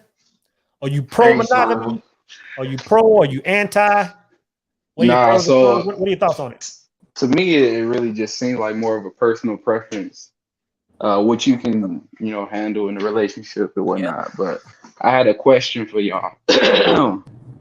So basically, I wanted to know, so regarding one of the questions you were talking about earlier about spiritual STDs and stuff like that, the same way you can get spiritual STDs, I figure you could probably get benefits from being in a polygamous relationship. And I just wonder if either of you have ever been talking to more than one person at a time and benefit or experience beneficial side effects as part of that like relationship. I have for sure. Obviously I've never been married, but I have, dated more than one person at the same time. And it's one of those things where it just depends on, I guess, whatever fulfillment you're looking for. You know what I mean? I don't, I'll say this. It's whatever you focus on as far as, if things are more bad or more beneficial to you. Like, there might be some people that are a little more, communicative. There might be somebody who is better at certain things, that feeds your spirit in another way. So I don't think that all polygamous situations are bad at all. It's, again, like we've been saying, and like you just said, it's personal preference and what you rather deal with. You rather find something in multiple people, or you rather find something in, in one single solitary person. It's all about how you want to exert your energy. And I can answer that, and I might have said it earlier. Let me give a shout out to Brother King Reese real quick. Brother says, shout out to Ilia, KC native, and yes, I believe monogamy saves lives. KC in the house. My thoughts on that, appreciate that, brother. My thoughts is kind of like what I said a second ago. Like I found myself in situations where I might have been in entertaining something else or whatever. And for me, it's always pulled away from me. And but I think everybody is different.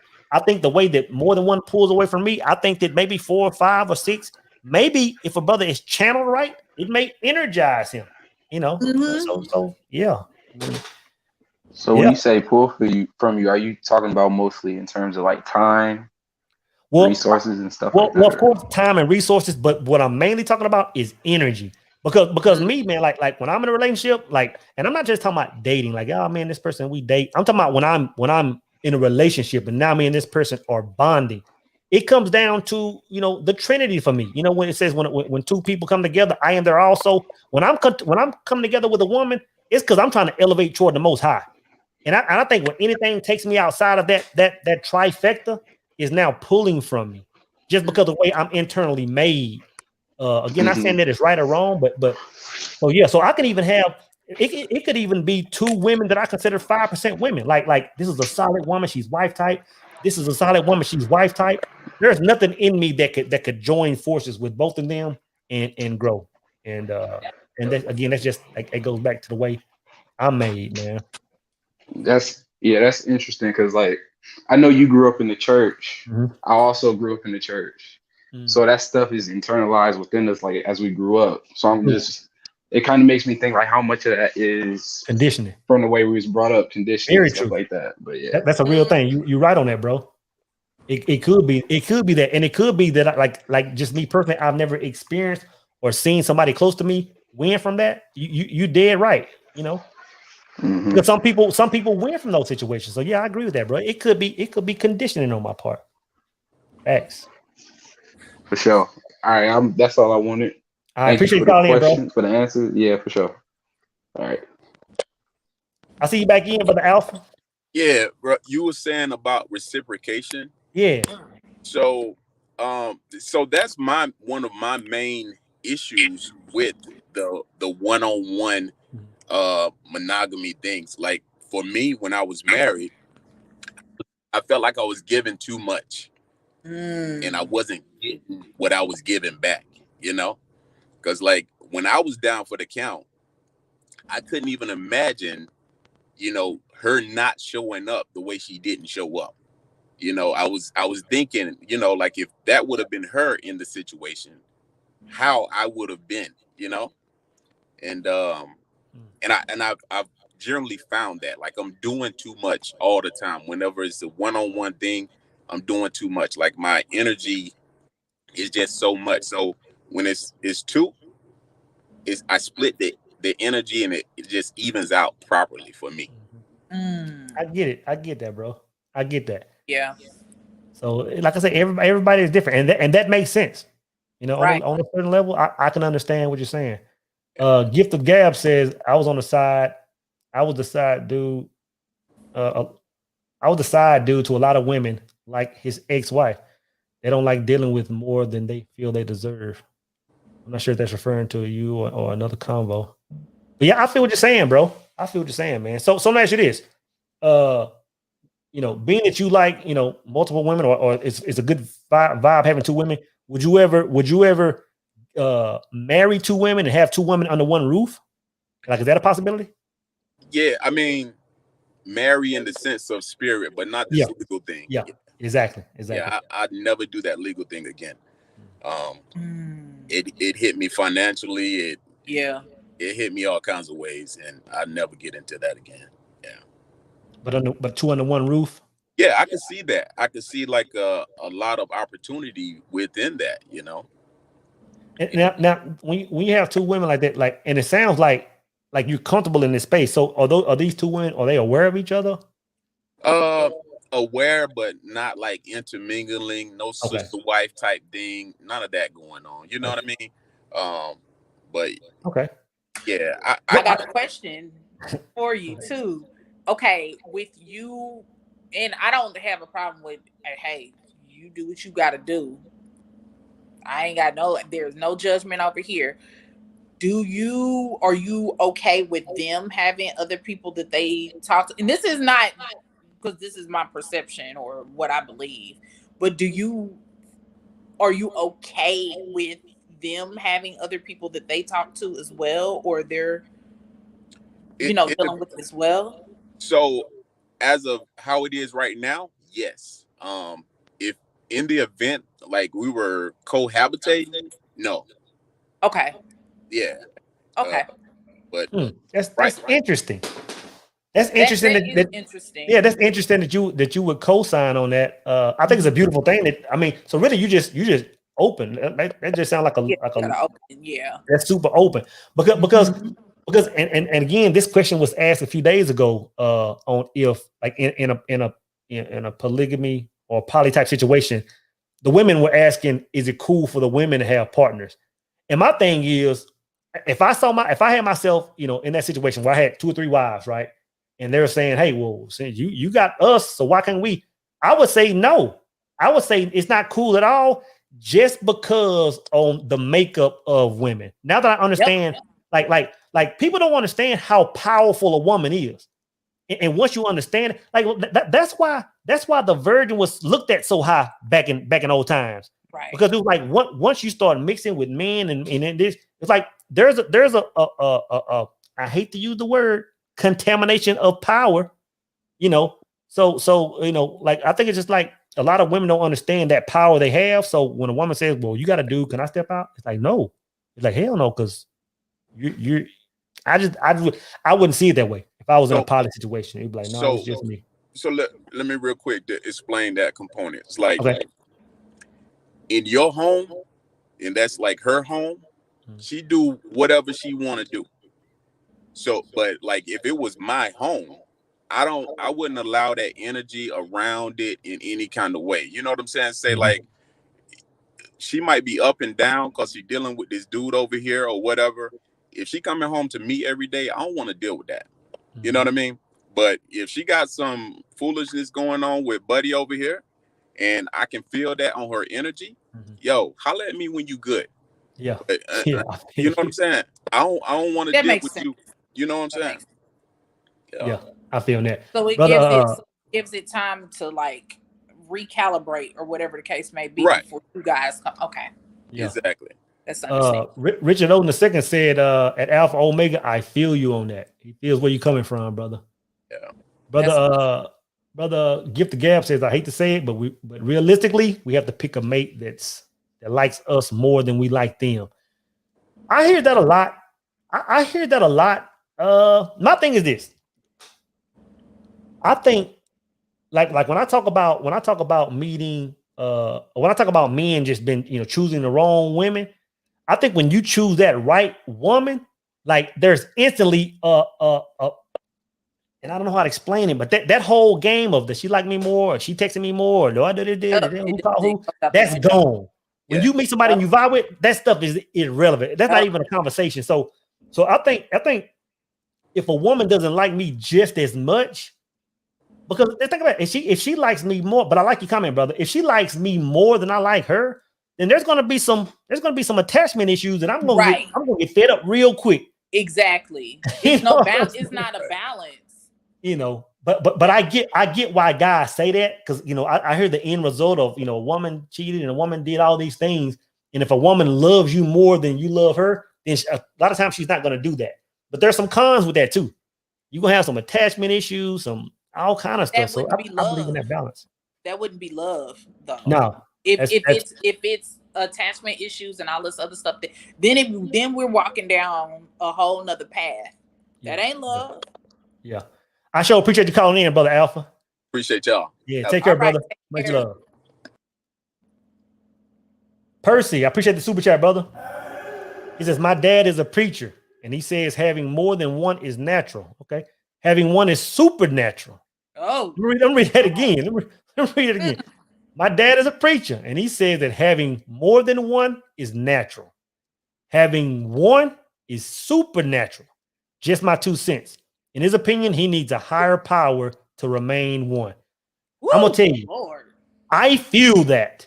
I like that. I feel that. Like, and when I think about what I've experienced over the last 20 years, that says everything. When I tried to have the quote unquote rotation, I wanted to be for this, whatever.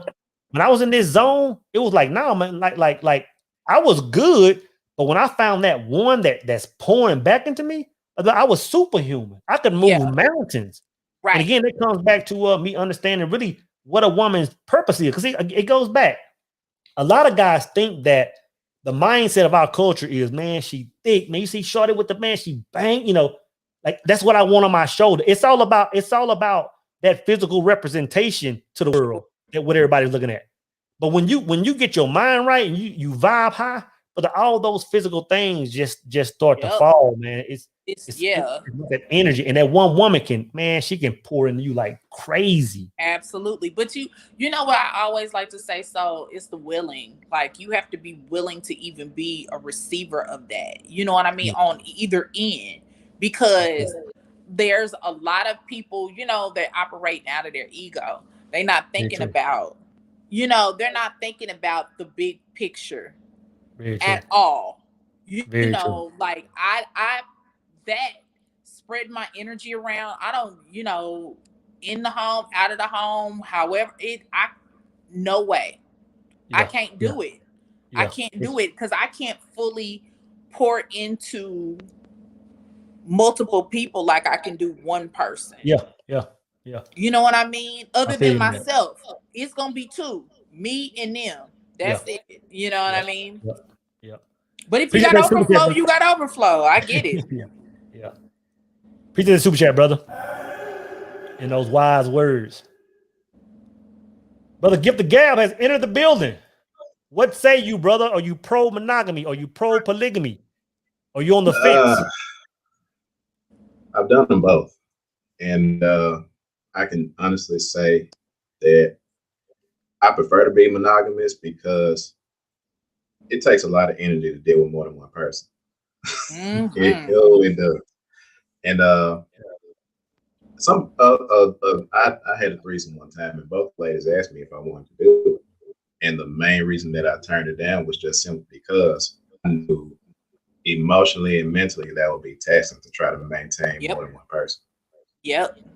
And I know that monogamy is more difficult to do than it is polygamy, because with polygamy you can just come and go as you please, but with monogamy you're obligated to go home to that one person, and you have to practice a certain kind of discipline that us in our community we weren't raised to have.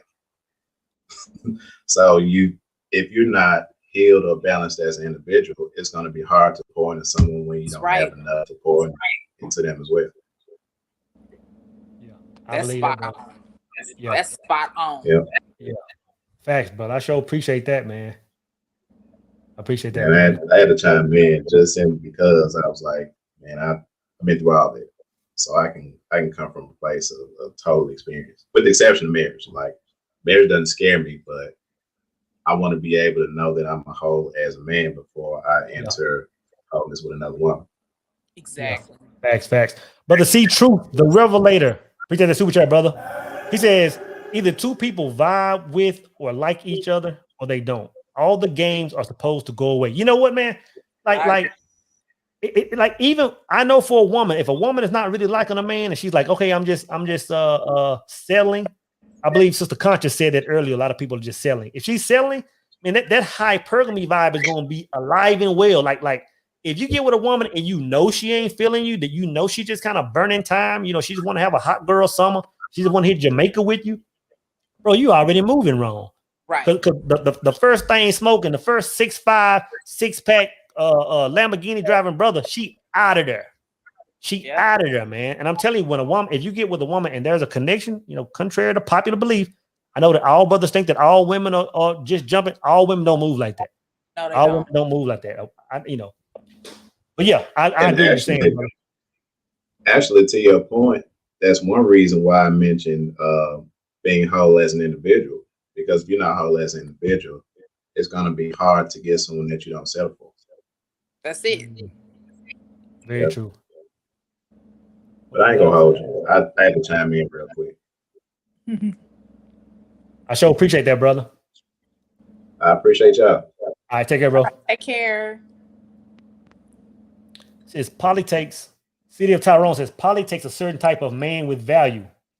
Value a woman can't just get anywhere. I agree. I agree with that. What does that man look like? In your opinion, what kind of traits, what kind of values? Just a general upstanding man.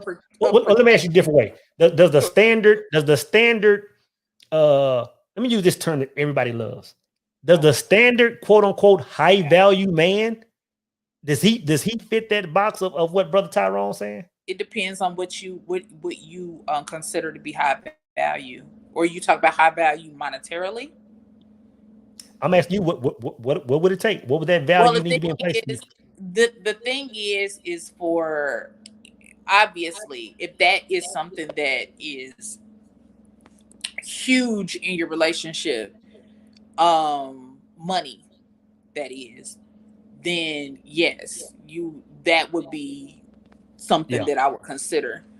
If it's more protection, making sure that I feel secure, and certain things are taken care of that maybe I don't know how to do or whatever. A person that's more mindful, that is very mindful and very positive, like a person that is probably supernaturally positive, always positive. That's a person that could probably be in a polygamous relationship, because it's easy, it comes natural for them to just, always see the good in everything, as opposed to seeing it from an adverse perspective. Obviously with the whole high value terminology, with the money situation, in other countries, that is the precipice of why you are even having multiple wives, because you're able to take care of multiple wives in order to build. You see what I'm saying? Yeah. If you don't have the money to take care of certain things, then you can't have multiple wives. You just can't do it, because you can't take care of them. And that's the part of me that agrees. Like that part of me, what you just said, it taps into a certain part of me. Because like when I was going through a stage where I said, a woman, she just doesn't, I don't have time or spot for a woman. Like, I'm good. Once I tied into purpose, then I could see room for, I was like, oh, now I know how a woman is supposed to be in my life. So I can see a man saying, okay, now that I found purpose on 10, maybe I need more women to to be able to pour into, because there's some people that can pour, and if they got overflow, like the gentleman that was on here before, like he may have that just naturally in him to pour into multiple women as opposed to it's just I think it's really about perspective more than anything. You know what I mean? If for me, because that one person that I considered that with was just he just embodied balance. He was so balanced and knew how to communicate. He was an effective communicator, very protective, not in a overly protective way. He was just balanced. He understood certain things that not everybody understands. And that held value for me to where I could be a second wife. Yeah. No problem. You know what I mean? That's dope. But it's not, but that doesn't come around that often. That's Yeah. why I'm not for it. I'm not pro that. Yeah. Because you have to have some sense of overflow in order to have multiple people. It just is what it is. It can't be, you can't have lack No. and be with multiple women. You just No. cannot do that. You know what Because, I mean? because even if you are in lack and you have multiple, it's no longer about purpose. It's more about sexual gratification now. Exactly. You know what I'm saying? Exactly. That's what it comes down to. Yeah, I like what Reggie said. Reggie said, Brother Clark said it's a beautiful thing to have a like-minded individual of the opposite sex to build with. Absolutely. That's a beautiful thing.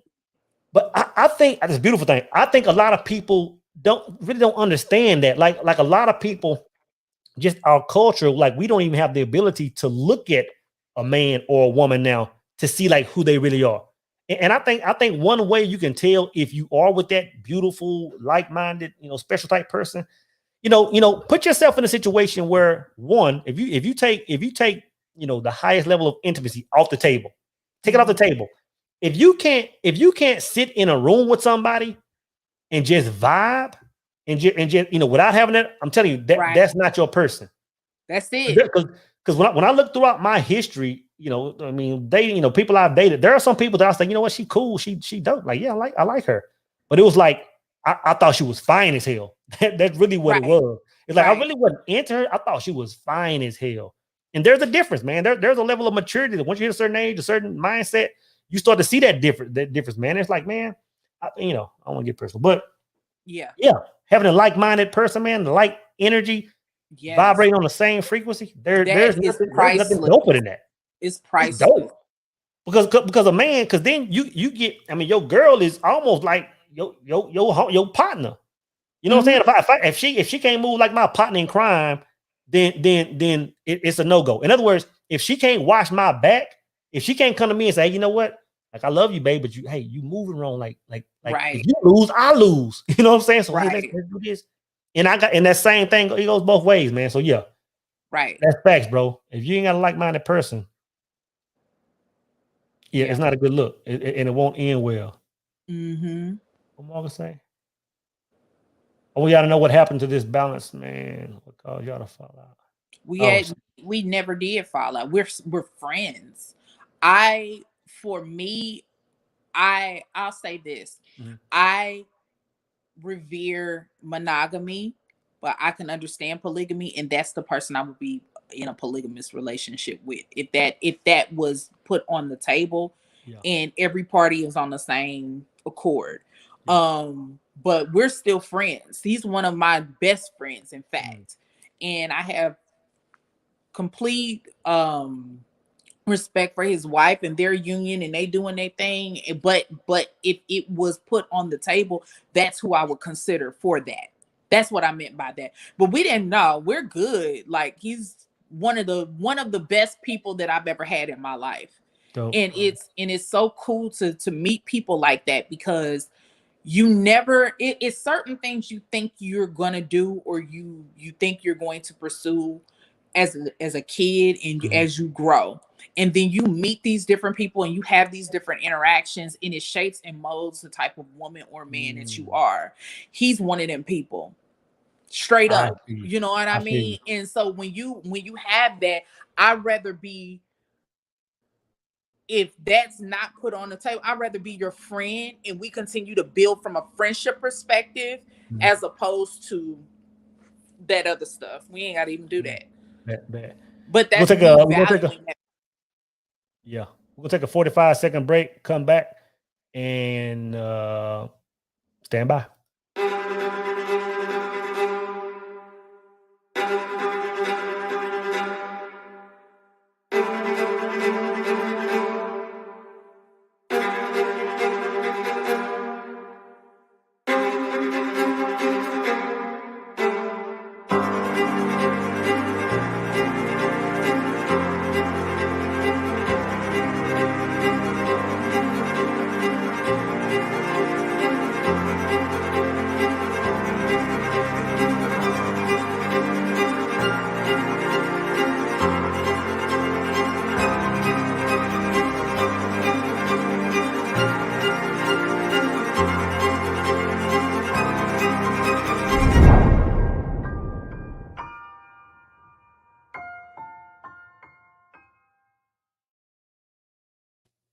Brothers, if you want to know the quickest way to, get with the woman and find your demise, it's getting with the wrong woman, man. If you ever seen Beautiful Faces of Evil, it breaks down the whole Proverbs 5. It breaks down the whole, demise of a man from getting with the wrong woman. If you haven't checked that out, check it out, brothers. There's a link in the description box. So we're gonna get ready to wrap it up. Where can everybody find you at? Everybody can find me on Instagram at Ilia Nikco. It's spelled exactly like how my name is spelled down there. I'm gonna probably get back into my whole podcasting thing. So got me on here for the first time. So yeah, I know. But a lot of times, like if you catch my lives, I talk about all types of stuff, like this and other things, more spiritual, quantum physics, metaphysics, things like that. So but in just the stuff going on in the world, but that's my primary social media. So that's where you can find me, and you go heavy on there. So before we wrap it up, there's a question that I always ask someone, everybody that comes on the show, and that question is, tell me one person that has impacted your life, whether living or dead, and why. My grandfather. Why? My grandfather, he was actually my step grandfather, and he was the embodiment of divine masculine energy. He showed that although he didn't have any biological children, he could withstand being not only the breadwinner, but taking 4 boys out the hood, put them in the suburbs in Kansas City. That he loved my grandmother till the day she passed, transition. That he loved me and showed me what type of man that I deserve to be with, and I learned so much from him, from business, love, cooking, having a heart, being a loving person. So he's my heart and soul. He's my guardian angel, and dope. My grandpa Harbin. That's super dope. Yep. Mm-hmm. That's good. And I can tell, just from me knowing you, conversations, and seeing you operate, on the ground, I can tell that there is, because I know you and your dad, and there's always been a strong male presence. Because a man can tell. This is why it's so important. Like we talk about raising our sons all the time. We talk about that all the time, and I firsthand can identify with the role of a father being there and not being there. But we don't really talk about, or at least I never talk about, or I never hear about the role of men and daughters. And maybe I don't, because I don't have a daughter. But if I did, talk about that. If I did, it would be, man, I'm telling you, it would make me walk such a tight line, because I would be like, you know what, like, you need to see everything I do and everything I don't do. Like, I'm showing you the exact. So if I'm gone, you know exactly how you should move. Absolutely. Like, that's crucial. Yeah. And man, and me as a man, I can tell a woman that's experienced that, because I'm gonna tell you this: women that have that information, that knowledge, that experience, a lot of the F boys have no chance. They pick That's up right. that F boy. They pick up that F boy frequency ASAP. And you know it within seconds. She'd be like, you know what? Don't even try. It's almost like for example, like a mother. If a son brings a girlfriend over and the mother's over there, she's picking up on all kind of frequencies, right? And it's the same with if a son brings a, vice versa, right? So what that woman has, with that information, it's almost like she had that father figure still there saying, no, nope, that's the F boy. Yep. And I can sense it. I can sense that in sisters. Brother Tyrone said he's gonna pull over and call in. Better pull up on me. Queen said, yes, we do pick up on it ASAP. Yes, we do. We do. Yeah.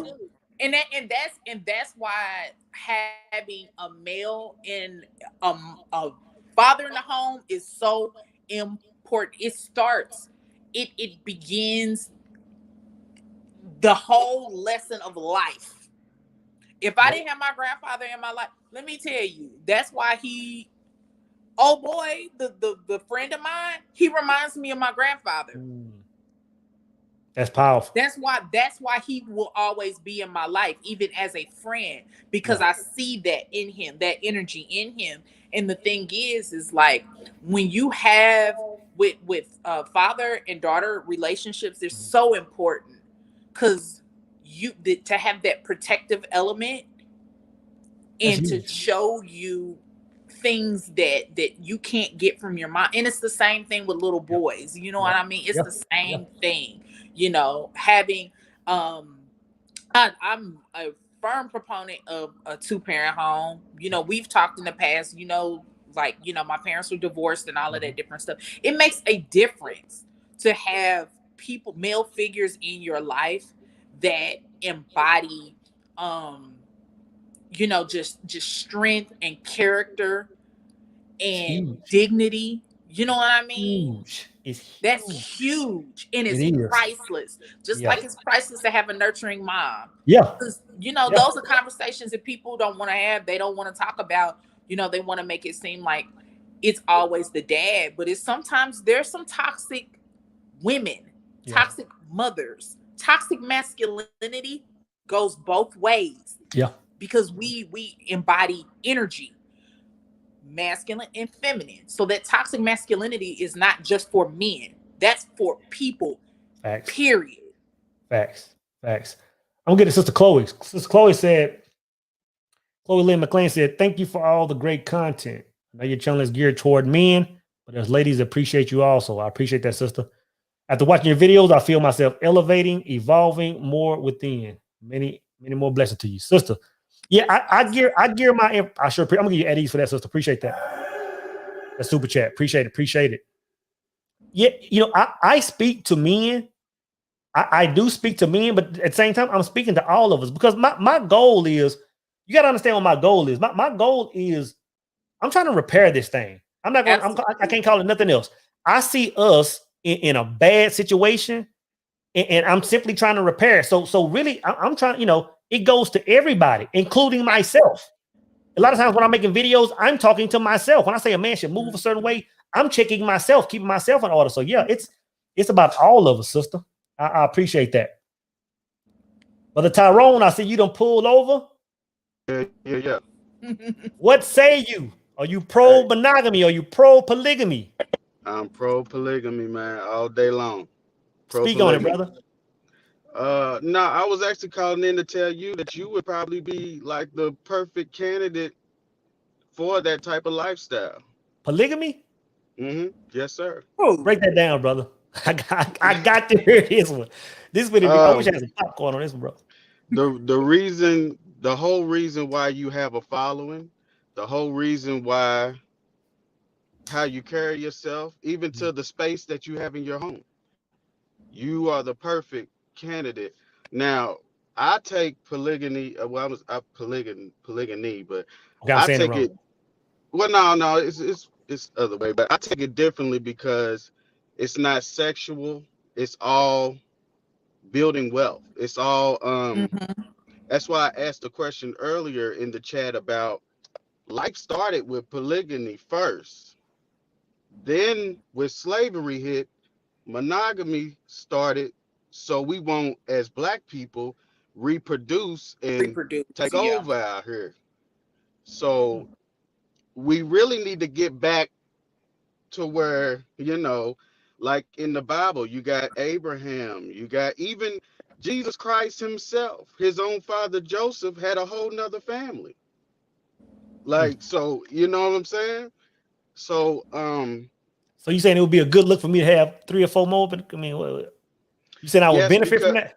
because you have that, you have like you don't really wear jewelry because your brain and your mind is your jewelry.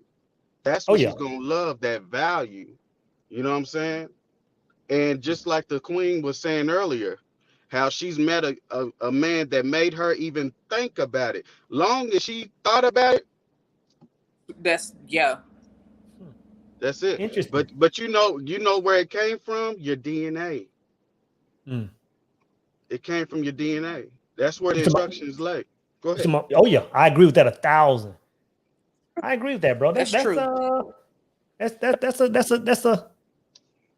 I'm feeling that. Not saying I'm feeling, I'm not saying I'm finna move with different, but I'm feeling where you're coming from. Yeah, but no, it's just I would have thought that even with the way that you study and how deep you are into the sciences, that whatever you're saying about monogamy, Mhm. it could be doubled. Say that say that, like what the brother said earlier about the supernatural, or whatever you're saying about the monogamous, all you're doing is just perfecting multiple monogamous relationships. Mhm. So whatever the one is bringing to you, it's Multitude.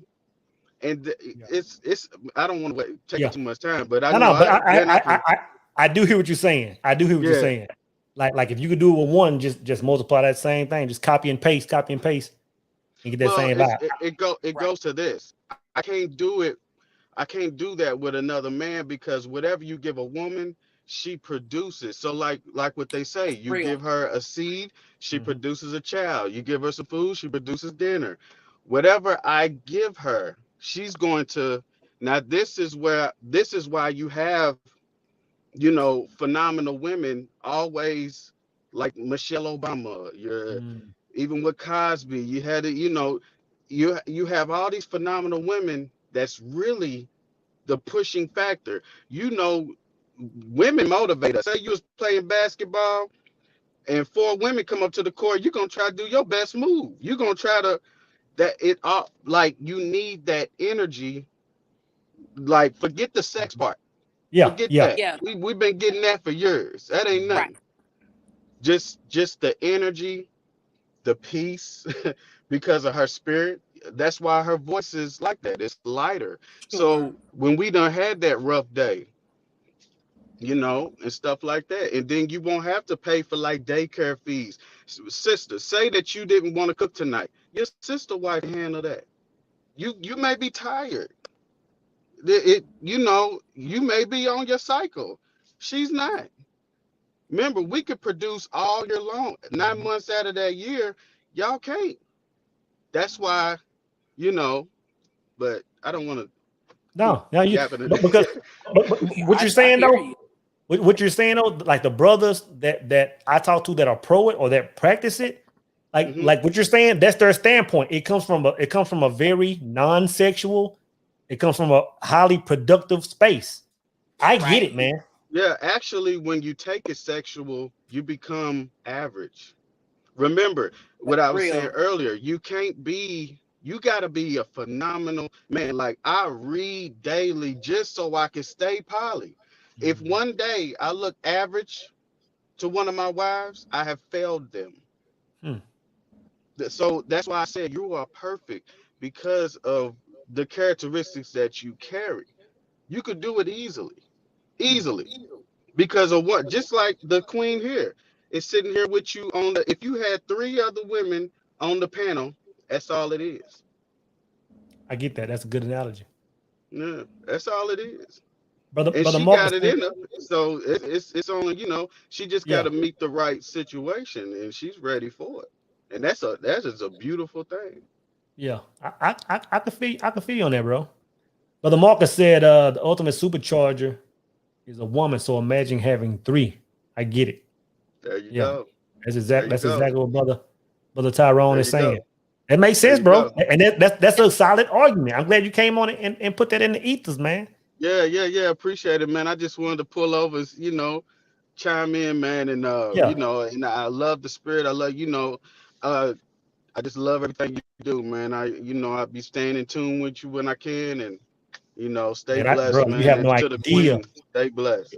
Yeah, you have no idea how much that means, bro. I appreciate it, brother. All right, man. Get Eddie's for that word, brother. Appreciate it. Take care, bro. Awesome insight. Yeah. Awesome That insight. But see, that's why I say it's for whomever is gonna appropriately, Yeah. exert it. Yeah. It's not for everybody. So if you're not on that mindset and that frequency, Yeah. that's not going to work for you. Exactly. But if you're, on the monogamy standpoint of things, that's what works for you. Yeah. But Yeah. like as far as the nation building, that's again, like the perversion, the thing is the whole purpose of this life is divinity, which is balance. Mhm. That's the whole purpose. If you can ascend to divinity, that is my goal, period, is divinity. So whatever that looks like and however I attain that is what I'm on. Because when I transition, I want whomever is still here to access me in the ancestral realm. Yeah. I feel you on that. Yeah. I feel you on that. Yeah. Interesting. Yeah, brother broke that down in a Yeah. slightly different manner. Not saying I'm saying, hey, maybe I need to entertain this, but I can, you know what I'm saying? Yeah, but I can agree. I mean, it's great to have a perspective, Exactly. a clear perspective that is not, it's not ego driven. And most people that do it, but there's people that do it wrong, and that's why they're not, Yeah. But again, it's about your frequency, so Interesting. Yeah. Mm-hmm. Shakira says poly is powerful when the intentions are right. That's it. When your that's intentions everything. are right. I think that's everything. Kind of like this brother. Like this brother had, brother Tyrone just left. I think his intentions, his mindset, his energy, was right in line with that. Absolutely. To the point, like you just said, to the point where he wasn't saying that something else is wrong. He was just like, hey, you know what? All options are right, but this is the way you look at this one. The way he presented it, let you know he fully understood what he was talking about. Absolutely. Yeah, all about the intentions. I appreciate that, Sister Shakira. Anyone is there? Brother Reggie says it's all about the mindset because jealousy is real. We live in a Me Too society. If us men want polygamy, women are going to want it too and move like us. I think that's pertaining to two things. I think that's pertaining to the boss chicks, a chick that, well, it's really one thing. I think it's a change to the boss chick, but mainly it comes back to that whole, in my point, feminine, masculine thing. If a man is, I can't see a man that's not walking in masculine energy to even approach polygamy. It's like, brother, how does that thing even look? It won't, it can't. Yeah, you're not quarterbacking and you got 2 or 3 other women in the house. Like, brother, that's madness. Right. Because who's quarterbacking? You know what I'm saying? That's so true. Ariana says anyone who can think of polygamy and not think too sexually about it deserves it, I guess. You know what? I at least in other cultures, I've seen men, because that's when I first started getting an understanding of it. When I saw a brother with his wives and I saw them acting like sisters, and I saw him just treating them like he was almost operating like the guy that I spent some time with.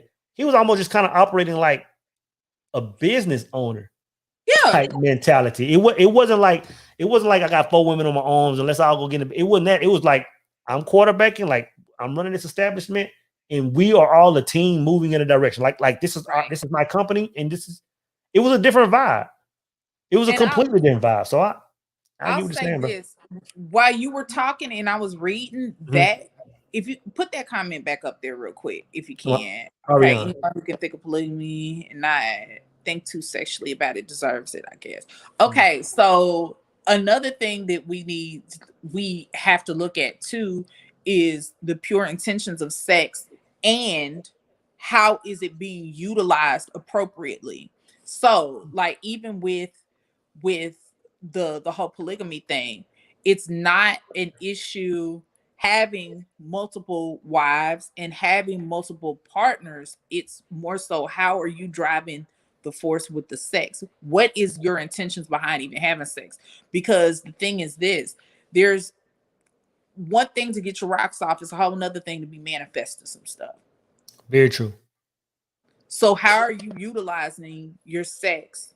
I can see if you are calling into existence certain things with these multiple wives in a sexual way, you know what I mean? Because that is a thing. Oh You yeah. know what I mean? It's very powerful. However, you have other people that just don't, and you can do it in your monogamous relationship. It just depends on what your intention is for this life. What are you looking to build? If you're looking to build something like, build nations and build, community and things of that nature, then that would be your ticket. If you're more so on connectivity with a person and feeling like you two can move mountains together, then that's your lane. Yeah, I see where both sides can win. It just my ultimate thing is our culture here in the West. It's like I see the beauty of it. I actually see the benefit of it correcting us, but man, it would take 100 years of us changing our mindset to even get in It's position. a paradigm shift. It's definitely a paradigm shift. It can't be something that you go into blindly. It has to be something where you have to be the epitome of wanting to attain ascension. You know what I mean? Yep. You have to want that in order to even go down that path. Yeah. I agree. For that's why I think that's more so. I mean, everything is about a paradigm shift, really, if you think about it. You know what I mean? Yep. Shakira said it's all about nation building and financial stability within that unit. Yeah. I think that's dead on point. So take that same term and apply it to us right now. Our culture is not there. It's like we're not even thinking about that right now. Exactly. As soon as we get there, which I think it would take at least 100 years, if we get that mentality, then I think it would make sense. I think it would make sense. These Stu said, "Facts, Shakira." What I'm trying to do is being on crates, is stacking up some crates. You know what I'm saying? Like that's where we are. That's where we are. So we can't even talk about polygamy. When mobility. When that's our drop. When that's our. Yeah. But Rosebud said, "I ain't sharing my man with anyone, and I would be hurt if my man was okay with sharing me." Shaking my head, for real, for real. And that's why monogamy is your thing. See, the thing is, and that's why, either way it goes, it just really depends on your intentions. It really does. If you and that's why I said not everybody operated on the frequency of polygamy at all. And I've only met one person that could potentially do that, because most people are not disciplined enough to be able to even sustain something like that. True. I want to read this real quick, and then we're gonna go to Sister Tracy. Bring her on. Pan African 101 says, "I've been with my fiance for 8 years in a poly relationship. After 3 years, I no longer care to be with other women. By choice, I've only been with her for years, and little desire for others now."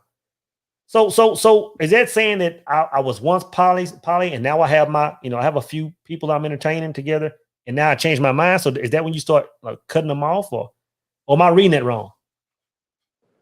I guess you can be on one side of the fence and then change.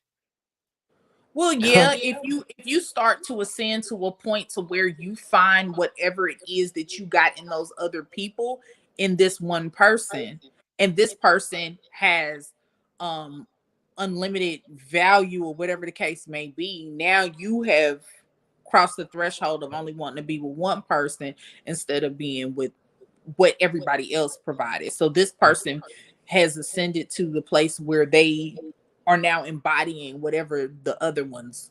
Yep. Brother Lewis said, Jefferson Lewis says, if I can't just find that one person, then I'm reading it wrong. If I can't just find that one person, then I'll just be fine. I feel you on that, bro. Sister Bean Tracy. Hello. Monogamy, polygamy. What say you? Monogamy. Speak on it.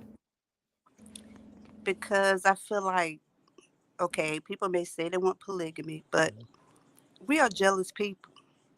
And I think at some point that woman or that man gonna want just that person to themselves. Like you just said, somebody was in for 8 years and then she decided she didn't want to be with women no more, or he, whoever it was. So I just feel like at the end of the day, it's gonna be headbutting. Whether it's shown to the man, he see it, maybe he out, the women go at it, but he don't know when he get back in. But I just feel like we're jealous people and we're meant to be one-on-one, not 2 and 3 and 4. True. And I think women do it because that man come in and say, well, that's what I want. And that's what they do. That's why some women are side chicks, because they think, oh, I'm going to get my chance one day. But when they don't, then they ready to go and blast to the other woman, well, I was with your man. Facts. That kind of sounds like what Sister Shakira just said. She says, call a thing a thing. Most Right. of us are in poly relationships and don't even know That's real. Right. You know what I'm saying? That's real. Facts. Most people, even people that are in, you're dating somebody, y'all in a relationship, most situations, most people are stepping out right now. Right. It's like the majority is for the streets. Exactly. Yeah. So I guess it would be just polygamy would just be viewed as something where it's more everybody know. Yeah. Right. Yeah. That's wild. Yeah. So Sister Tracy, is there a certain scenario? Is there a certain type man? Is there a certain position that a man could put you in to make you even say, you know what, let me consider this thing? No, because I will consider it then, but I know me. I don't want to share. Right. So I know me. I might be like, real. yeah, we good. But then I'm going to have an issue with that woman. And I'm going to feel like, well, I'm going to try to sex him better than you, or do this and that to get him more, which is not going to work because he's getting both of what he getting everything he wants. Yeah. And see, when I say that Western mentality, like that's what I'm talking about. Like, and I'm just talking about, I'm not talking about you, nor am I talking about women. I'm talking about me, that's our culture's mentality. When it comes to sex, it's a whole different thing. Yeah. As to those in the East. Like I said, when I saw those sisters, it was he had 3 wives. They were like sisters. So I can't even imagine any 2 or 3 women that I know in the same household with the man and like, man, they'll burn that somebody down day one. Exactly. That's a crime waiting to happen. Exactly. I appreciate you chiming in, sister. I appreciate y'all. I appreciate the conversation because it needs to be had more often. I agree. Definitely. I and to be honest, it takes a lot of stepping into nowadays. They just like they see it on the internet. They see, oh, well, he got this many wives. Oh, I want that. But when you're in polygamy, you're supposed to be able to take care of all of those women. That's it. It's supposed to be like the king thing. That woman don't have to worry about working and going out here and do nothing. He's supposed to be taking care of her and providing everything, and the other women too. Yeah. But they want the woman to do everything and be their queen, and and it's like that's not the way it's supposed to be. Yeah, in my mind, when I think polygamy, I don't see a man and having 2 or 3 wives and every Monday morning everybody wake up and drive to their drive. I don't it's like if you gonna be strong enough to bring women on the team, it's like they need to be like in their full feminine, like 100% feminine, or I mean, or just I don't see it. I don't see happiness being there if that's not Me either. In my 44 years, I have never seen it. Never seen it. But the Jerome says any woman with IG, Facebook, Snapchat, and Twitter, or I wouldn't say that, bro. He said any woman with IG, Facebook, Snapchat, and Twitter are sharing themselves. That's money platforms. That's getting money, and they don't have to be sharing your body. No, you just don't. Like this talking. So I don't agree with that, Jermo or whatever. I don't agree. But King Darius says everyone is in a polygamy relationship until they marry. Well, I think if you meet a person and you well, it depends on how you look at that. It depends on really what you call marriage. I think there might be a little truth in that. I don't know. You think there's truth in that? I don't know. Preach on. I'm going back to it. Do no marriage. They just was together. People put these things on the well, you gotta do this, you gotta have a ring, you gotta get engaged, you gotta get. No, you could meet somebody tomorrow and marry them. And Oh yeah, I agree with that. I agree. My thing is when I say marriage, and I heard you finna say something, Ilia. When I think of marriage, it's like when a man meets a woman, and once they come to, this is my personal definition. You know, they vibe and they're dating, they feeling each other, whatever.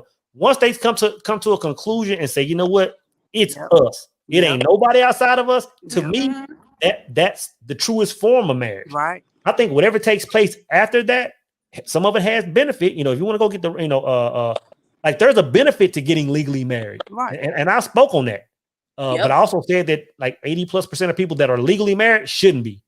Right. You know what I'm saying? They should be. And somebody made a comment earlier about being married because of love. And I agree with that, man. Getting married for love is not the sole reason. No. Yeah. Love is the overall vibration that you should be in. But it covers everything, but it doesn't cover everything if you don't understand the other aspects. Yeah. Of what I think it's a byproduct of, you know, when you come together for the right mission. I think love is kind of like a byproduct of in a bond. But are people really in love? Do people really know love? Love is, like the Bible says, it's not self-seeking. It's not what you do for me, I love you. It's just I love you. And a lot of people want love on conditions. Oh, if you do this, I love you. Oh, you don't do this today, I don't love you. So is it really love that we're saying we're getting married for? Or is it just conditions?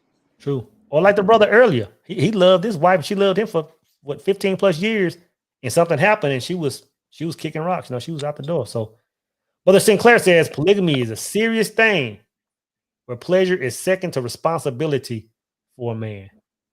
Interesting, brother. Appreciate that. I can speak on that topic. Yeah, speak on that, because that's something heavy. I was married. I got married. I married my high school sweetheart. Really, we had nothing in common. It was really just high school when you feel like you in love, and then you had children, and and he stepped out and he cheated. I tried to make it work, but then eventually I got divorced. Now, years later, I did regret that, not because I felt like, you know, I guess going back into the dating scene, that men, I ain't gonna say all men cheat. I'm not gonna say that, but a lot of men do. And so it was like, you know, he was a provider. He drove truck. You know, he had his own trucking business. He did that. You know, really with the children, really wasn't in the interaction. But my mom used to always tell me like, "Well, Tracy, you're the woman, so the woman really has most of the interaction with the children." But I never got there. I guess because having friends and stuff and seeing stuff and saying like, "Well, no, he needs to do what he needs to do." And so we finally got divorced and everything. And like I said, you know, I do regret that. I do regret that. I'm not gonna lie to nobody. So I tell anyone, look, if your man cheating or whatever, but if he's still holding everything down and you can handle it, basically, you know, you might as well try to stick it out and do your best. And maybe y'all can get through it, because it's hard to find really somebody out here that's like really, really not creeping around. What are your thoughts on that, Ilia? I agree. I agree, but at the same time, it's all about what you're willing to deal with. That's the bottom line. It's all about what you're willing to deal with. Because I have known people that have been cheated on, stuck around, because they were provided for, but their self-worth wasn't worth a damn, because you know, they eventually started to embody the whole insecurities, feeling like they're not enough, whatever the case may be. You pass on that energy to other people, other relationships, your kids, all of that. For instance, my grandparents on my mom's side had been married for 74 years. God. And my grandfather, before he passed last year, he has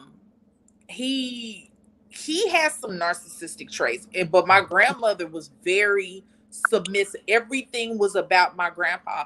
And I remember, like, and this is not the same grandfather I was talking about. this is my other grandparents. One thing that now she has dementia. My mom's taking care of her, and it's amazing how we look at marriages for long amounts of time, and we really, instead of really looking at this marriage and seeing the healthy aspects of I guess it was some, but I mean, like the fairy tale is to be married forever. You know what I mean, to your partner. Yeah. But that I can't succumb to a unhealthy relationship because I'm married, and it to me was unhealthy because a lot of times it bred a lack of accountability from some of the kids and so forth, because all they're seeing is, oh, parents are married, that's it, but there's nothing else in that. It's just Very true. time, Very true.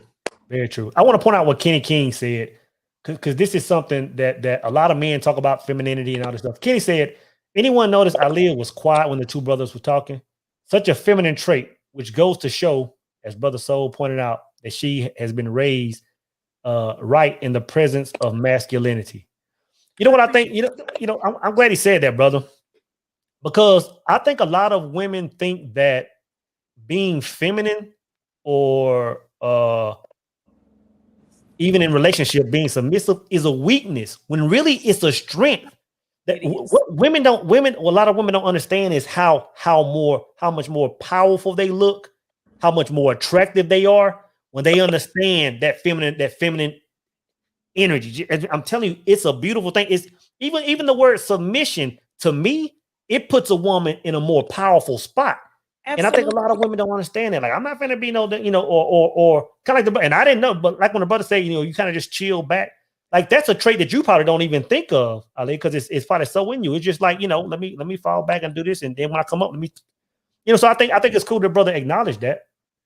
I think, and I thank you for that. I feel that in order to properly answer a question, I have to listen or read, or you know what I mean, or just kind of like take in the information so I can properly digest it and then articulate my message back. Because I think, again, this is about not communication but comprehension. See, there's a difference. And when you fall back and you rest in that, you're able to properly comprehend what is being, told to you, instead of jumping off the handle. And that's something that, again, that's that assertion versus receive. That's the receiving. That's what I was talking about with the feminine and masculine traits earlier. You know what I mean? So I just think that it's important to listen to people. Listen to the men, especially because a lot of times, sometimes when you over talk, you're speaking to just be a voice and not to be a voice. Yeah, that I get you on sense. that. You know what I mean? So, for me, I just think that it's important to listen to people so I can properly answer. And sometimes I overtalk folks because and I think it's because it's not necessarily because I want my point across. It's because I'm so excited to engage in a conversation that sometimes that can be the reaction. But it's important to rest in your feminine energy in that way and just listen, process, Sister Tracy, I feel then speak. I feel you on that. That makes so much sense. So, Sister Tracy, what are your thoughts on what Ms. Shakira is saying right there? Marriage is a business because you are signing a contract. It's all about assets. Do you see marriage as a business? No, I didn't feel that way. Maybe because I was young when I got married. And I mean legal marriage. Let me be specific. Right. Yeah, I was legally married, but no, when we got divorced, I didn't want anything. We had a house together. I moved out. I ended up getting it back later on because he didn't want to live here.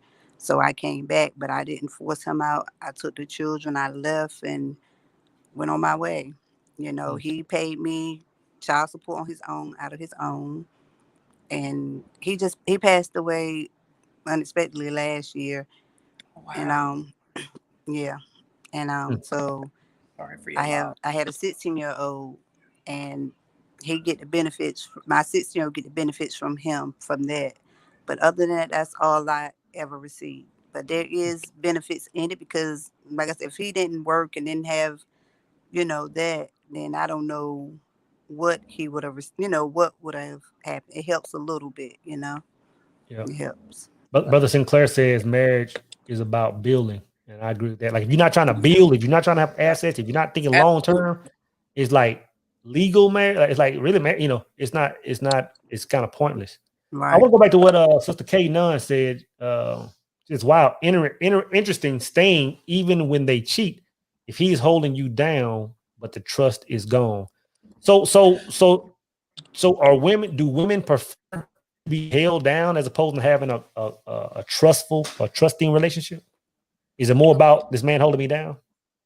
I think more so. I feel like, see, I'm not for cheating. Let me be clear. I'm not for cheating. If you get into a union with somebody, you should be able to communicate with one another, work out whatever issues that you have effectively. And if it goes to a point to where it's irreconcilable differences or whatever, then yeah, we need to just go on about our ways. But I think that if a person is completely taking care of the household, like I was saying, a lot of our grandparents did that. They had alternate families, other places. They was holding stuff down. You would have never known until somebody came out the woodwork. Yeah. You know what I mean? And I don't think that it's more so the trust. It's very, very, very, very, it's complicated because it goes back to what people are willing to put up with. There's some people that are willing to deal with that for the sake of having a safe home for their children. And I'm not one to tell people to stay in your relationship because he's taking care of you. No, it's not that. It's about what you feel, what you deem is more important to you. Him taking care, having a safe home for your children, or him being a certain way to you. What's more important to you? And it's such odd because I'm not for it, but I mean, I understand how people can get in that position and have to, because everybody talks all that, oh, I wouldn't do this, I wouldn't do that, but you don't know what you would do until you in that situation, and you have to figure out what you're going to do. Like, how are we going to navigate this? So I think it ties to what intuition Bet just said. He said, so what's the top reason there's 50% divorce rate in the Western society today? And I think, correct me if I'm wrong, but I think the top reason for divorce is for financial reasons. it's financial, from what I understand. I think it's financial. So that says a whole lot. That says that, hey man, as long as you keep the bag right, then a woman will tolerate a lot more stuff. And from my experience, from knowing people that have gone through relationships and never been cheating, and there's been all this stuff. If a man had his money right, he was still a purpose-driven man. That woman is more forgiving. But you can't be cheating and broke. Yeah. You know what I'm saying? You can't do both. Yeah, you're gonna have to pick a struggle. You got to pick a struggle. Pick one. Yeah, But see, if you're gonna be even stepping that, I know that sounds so crazy. Ooh, it sounds so bad, but it's the truth. I mean, but I had an aunt that was married to somebody very financially stable, and he was a dog. And what I can say is she stuck around a lot longer than she should have. That I could not rock with, because I know for fact. See, let me say this. I'm about to go deeper. Go in there. When you have a lack mentality, you'll stay for something because you don't feel like God can provide. The God in you cannot provide, will not make a way, will not show paths in order to get to where you need to get. You feel like your primary reason for this person is what they can give you.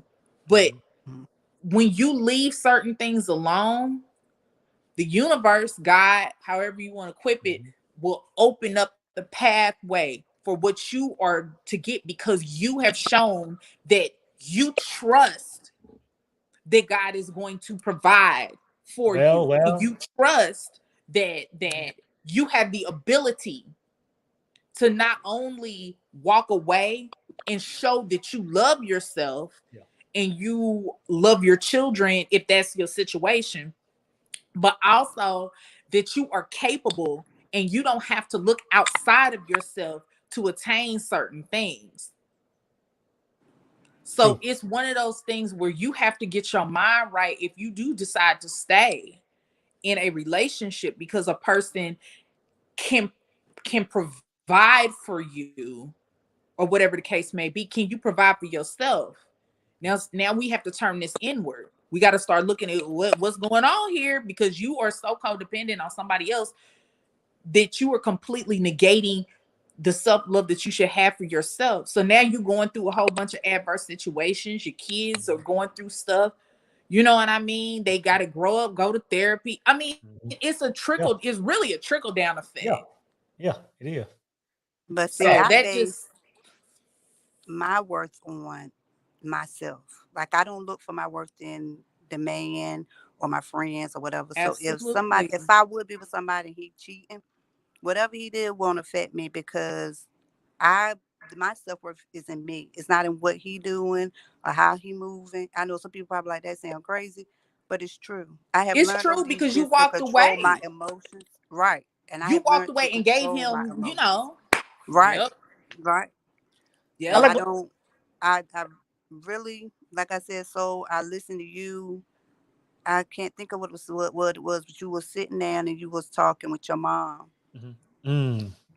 And I just saw how she was, and I just felt like that's what we need today, and it's what we need to see, that kind of woman, where the women her age, a lot of them are unruly. They doing just as much as the young ones, and they're not teaching the young ones. And so everybody's coming up just like wilding. True. But your mom really sat there, and that conversation was so deep. I was just like, wow. Yeah. Wow. She was dropping. It was long that she was dropping some jewels though. Yes, she was. Shout out to moms. She probably chiming in. She my biggest supporter. She gonna support anything I do. I don't care if it's trash. She like, do it, baby. Right. Right. Brother Merciless Reese L. Black. Appreciate that super chat, brother. Says showing support to the panel. Marriage can be viewed as a business. True. But you should love the woman who's contributing to your legacy. Men should be setting a tone of love in a marriage, in my opinion. Bro, that is so huge. I'm gonna tell you this. Like a lot of women, and I think did I make a video about this or a post when I was talking about Martin Luther King the other day.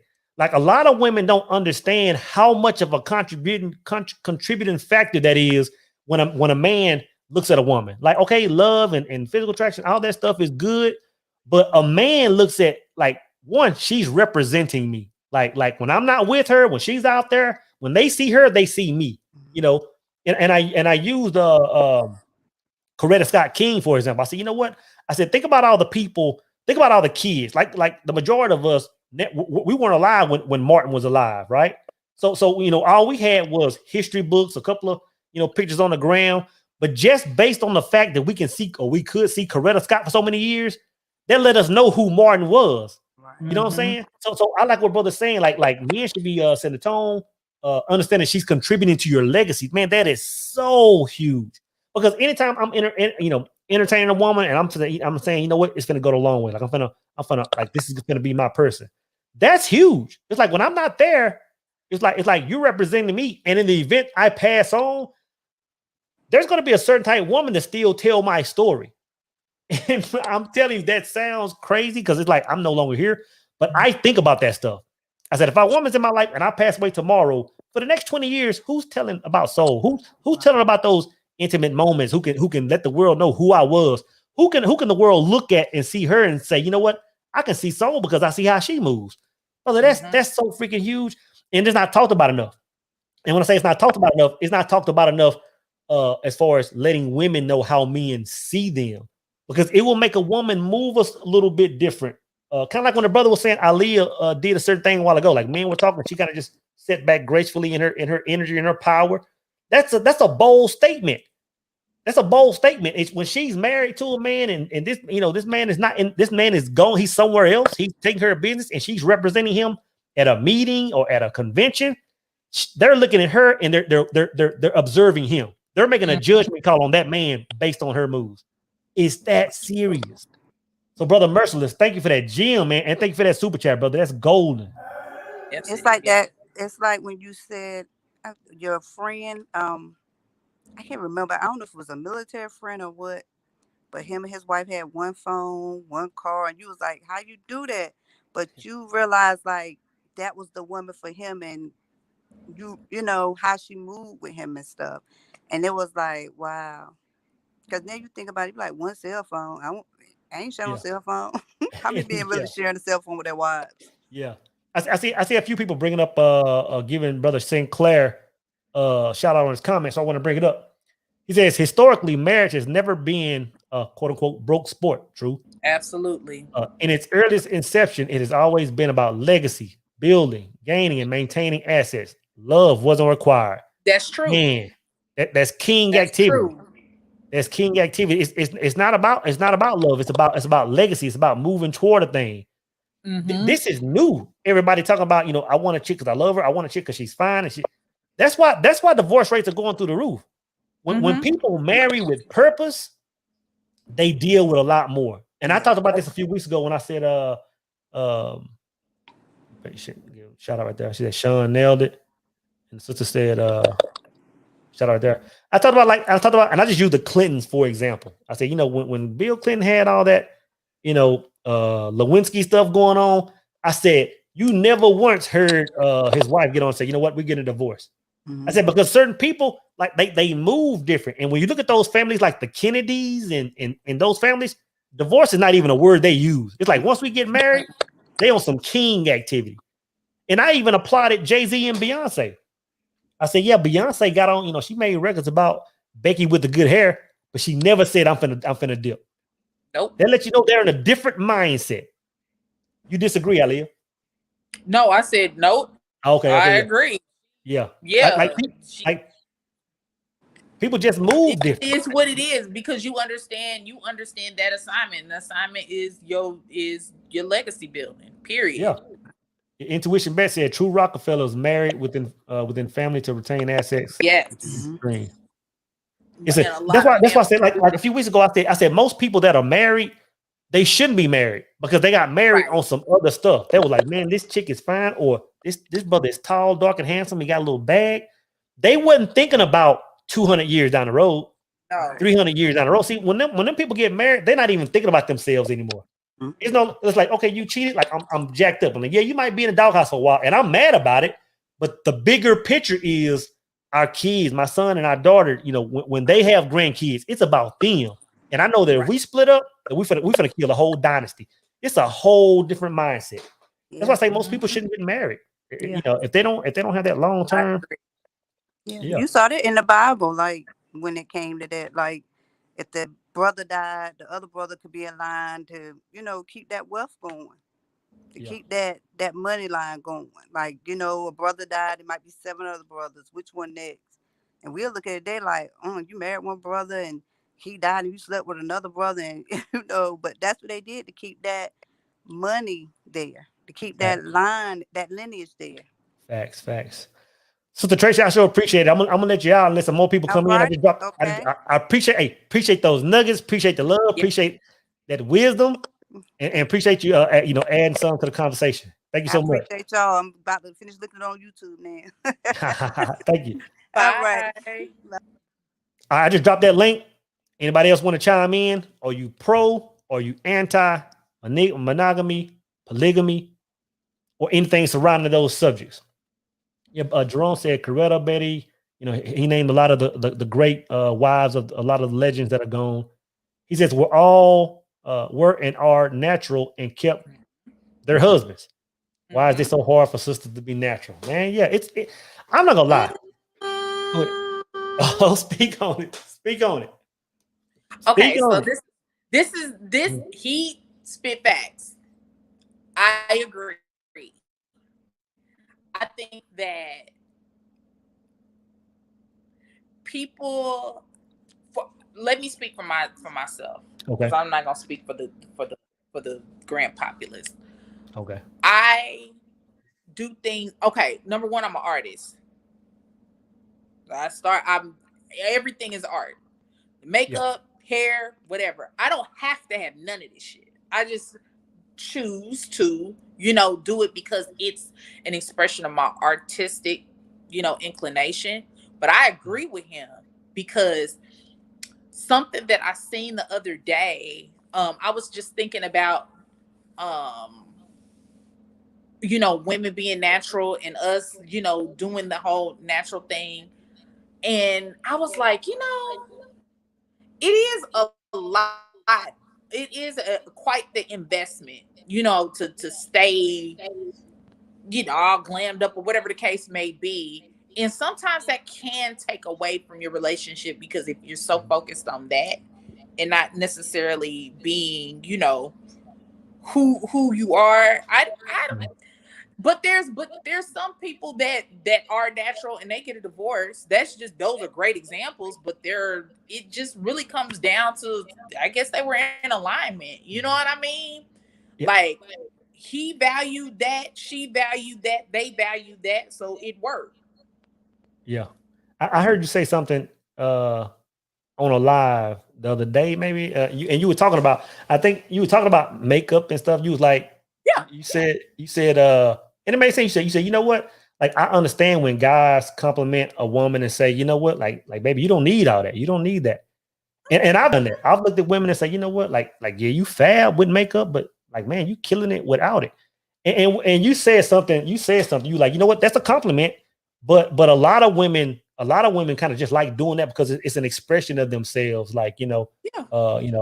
And I could see that as a man saying, as a woman, like say if a man is going to the gym, he's trying to get big for the summer, and the woman says, babe, like, you look good like you are, and he'd be like, nah, like, I'm trying to get swole, so I can kind of see that being a similar thing. And before you said that the other day, I said I never heard a woman say that, Well, like, I look at it like that because I don't need none of it. It's just something I like to do. I did for, you know what I mean? Like, I don't have to add none of it. I enjoy, that being a part of something that I know how to do. Your expression. So I like to express it, if that makes sense. So I was like, I do agree with what he said, and I agree with the young lady what she just said too.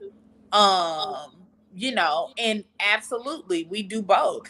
And that's what I was saying. Like, it is a backhanded compliment to come and say, oh, you're beautiful, you look better without makeup. Like, but I'm online doing my makeup. Yeah.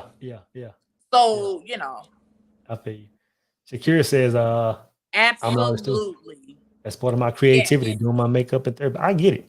Yeah, I get it's it. therapeutic, really and truly. And I think that, that's just like different people that like to indulge in things that show that is a sense of expression, if you will. Like, it shouldn't be looked at like, basically people project, they have their own projections of what they think it is instead of what it actually is, and then you pass a judgment because you don't completely understand why a person does what they do. So true. But I do agree with him about they were all natural. I do agree. Yeah. I'm at this link. Anybody want to chime in? Give us your take. Are you pro? Are you anti? Are you monogamy? Are you poly? What say you?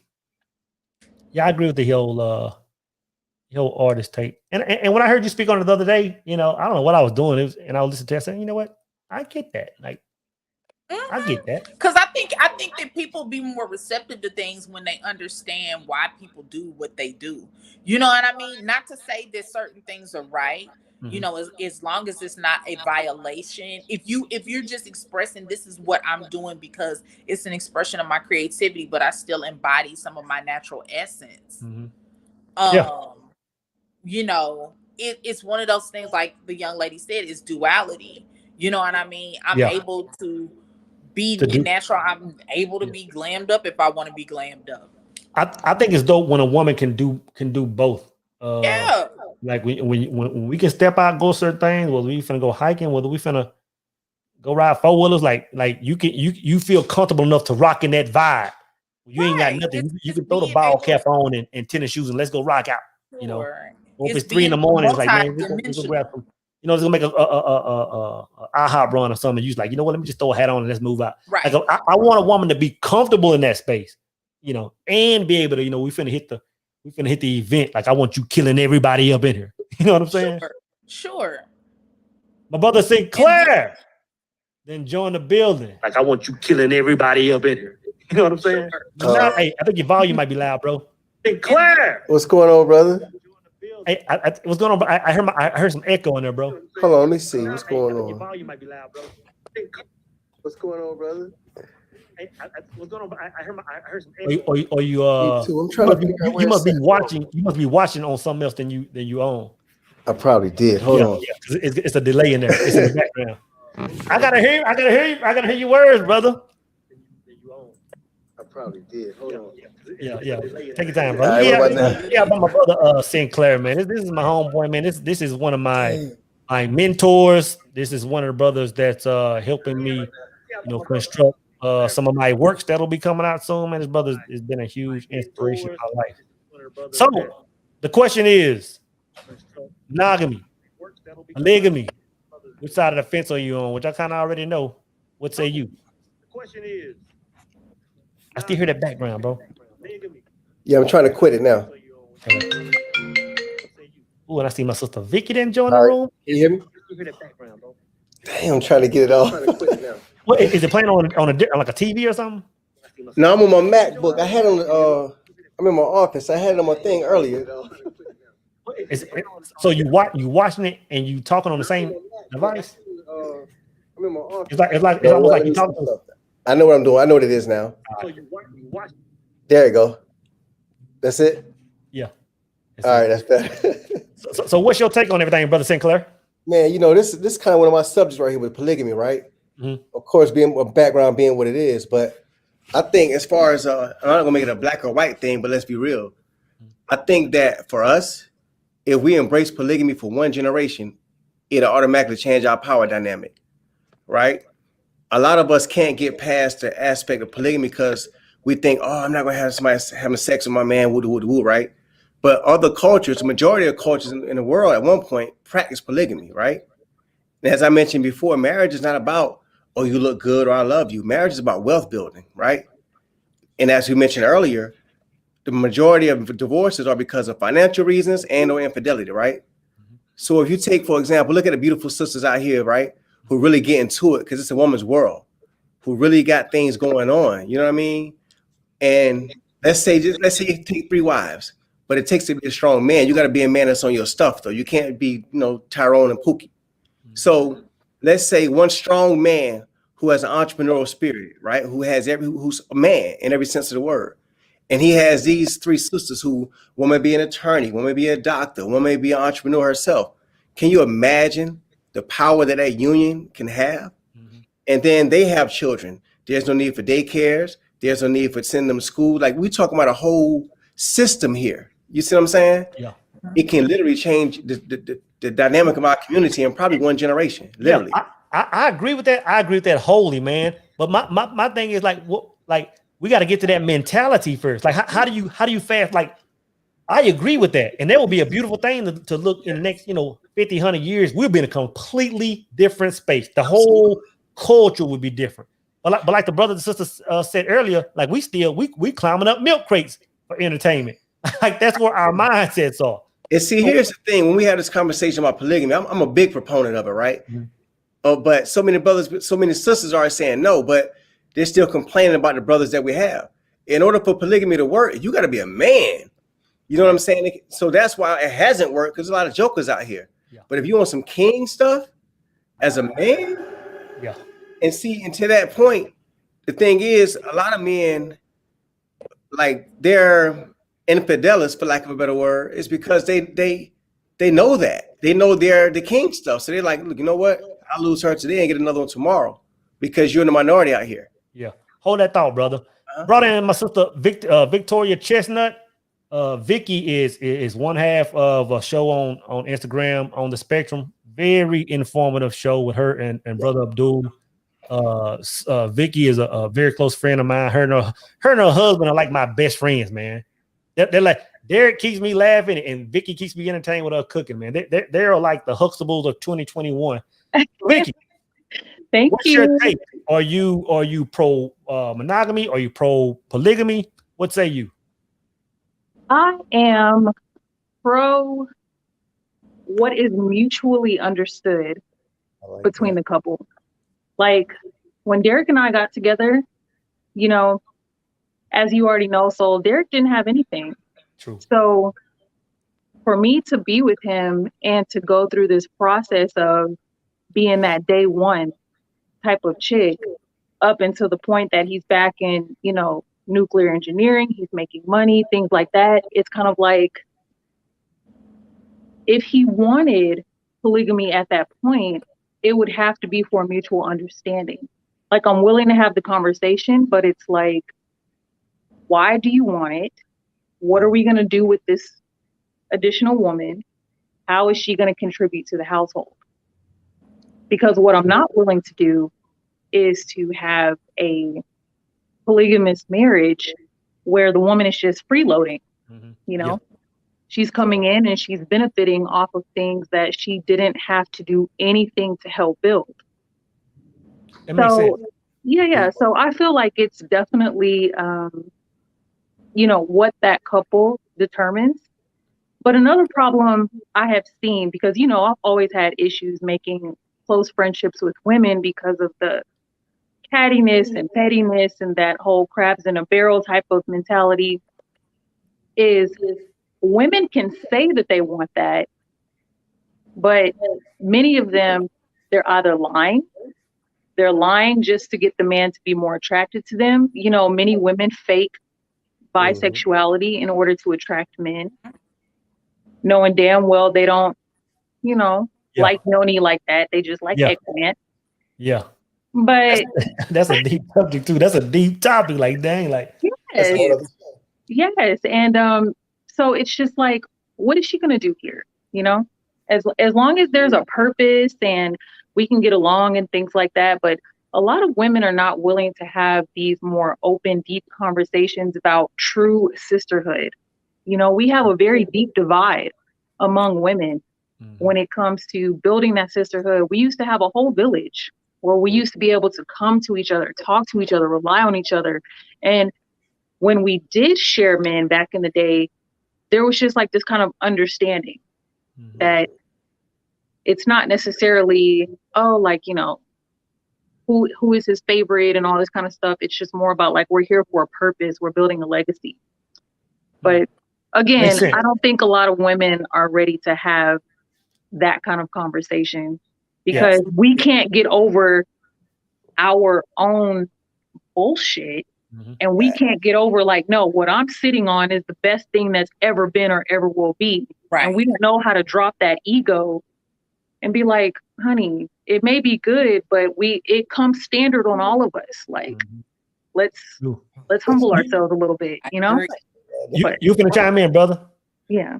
So I want to point something out real quick. What she said about a lot of people today, when they think about polygamy, they get polyandry confused with polygamy, meaning that the woman's going to be bisexual. Break that down, because I don't know the differences. I don't know. It's all one thing to me. Polyandry is more or less when or sexual fluidity, but polygamy means that you're still a woman in your natural state. I'm still a man in my natural state. Not that the two women are having sex together. You know, that's another thing that people confuse polygamy with, and that's why they don't think about the actual stability of it. It's not to each his own. As you say, what your rules are, your rules. But primarily and historically speaking, polygamy is not whenever Polygamy is not whenever both of the women. For example, I know in Islam, you're supposed to have a house for each or a bed for each. It's not like you share the same bed, right? But I'm not just talking about it from the context of Islam either. I'm talking about from a practical standpoint, right? Yeah. So I just wanted to point that point out because to me, in my opinion, all right, everything. A wise man once said that everything in life is about sex except sex. Sex is about power. So whenever you have let's say you had your two wives engaging in sex, that's going to kill the whole dynamic of the household. It has potential to kill the dynamic of the household because that's not what we got together for. As I said before, sex is secondary when it comes to polygamy. It's about building. It's about understanding. It's about being selfless. It's not about that. It's about knowing and understanding that, look, I love you. There's that word again, right? I truly love you for who you are, not because of what you have done and what haven't done. Do you know how many men who are otherwise upright, except when it comes to dealing with women? Polygamy kills all that. You know how many men, look how many men in history, how we've been strong, right? Like take the most honorable Muhammad, for example. Women was the downfall. Take so many men, so many men. They were men with understanding, knowledge, and integrity, and tact. But they fell victim to the women, right? Yeah. So if you have 2 or 3 wives at home, that can't be your struggle, my brother. If it is, you got some deep-rooted issues. yeah. You know what I'm saying? I feel you on that. That's it. Yeah, I feel you on that, bro. That's the issue. Valuable, man. Valuable, man. I agree with what you're saying. Like, and I think I mentioned at the beginning, I said, you know what? It would fix our culture like almost overnight. Yeah. I see that part. I'm not gonna deny that. Like, I see that, but it's like, man. I'm trying to hold a shameless plug, but I got a book coming out real soon. I wrote a book. Drop it, man. Drop it, bro. I wrote a book in 2013 about this, right? But I didn't put it out yet because I didn't think the world was ready for it. What's the name of it? I'm gonna put it in the chat. It's called Tainted Ambition. Is there a website they can go to? It's not out yet. I'm gonna put it out. What's your website though? Oh, penandpenpublishing.com. PEN, the number 2, PEN again, publishing.com.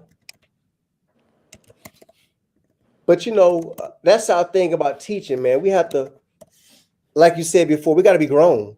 These grown up conversations. You can't be talking about polygamy and you out here jumping on crates. You know what I'm saying? Yeah. You can't be talking about polygamy when you haven't held your childhood trauma. When you're still looking to blame this person, blame that person. Marriage is not a broke sport. It's not an immature sport. What are your thoughts, Ilia? You thinking up there?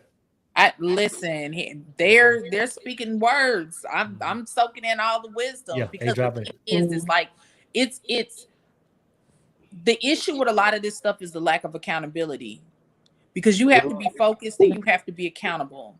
Now, if you're not either one of those 2 things, then you can't sustain in a monogamous, polygamous, any of these different types of relationships. You just can't, because, and that's where that, the self-love and the really focusing inward is so valuable. You have to have it. Without it, you don't understand nothing else.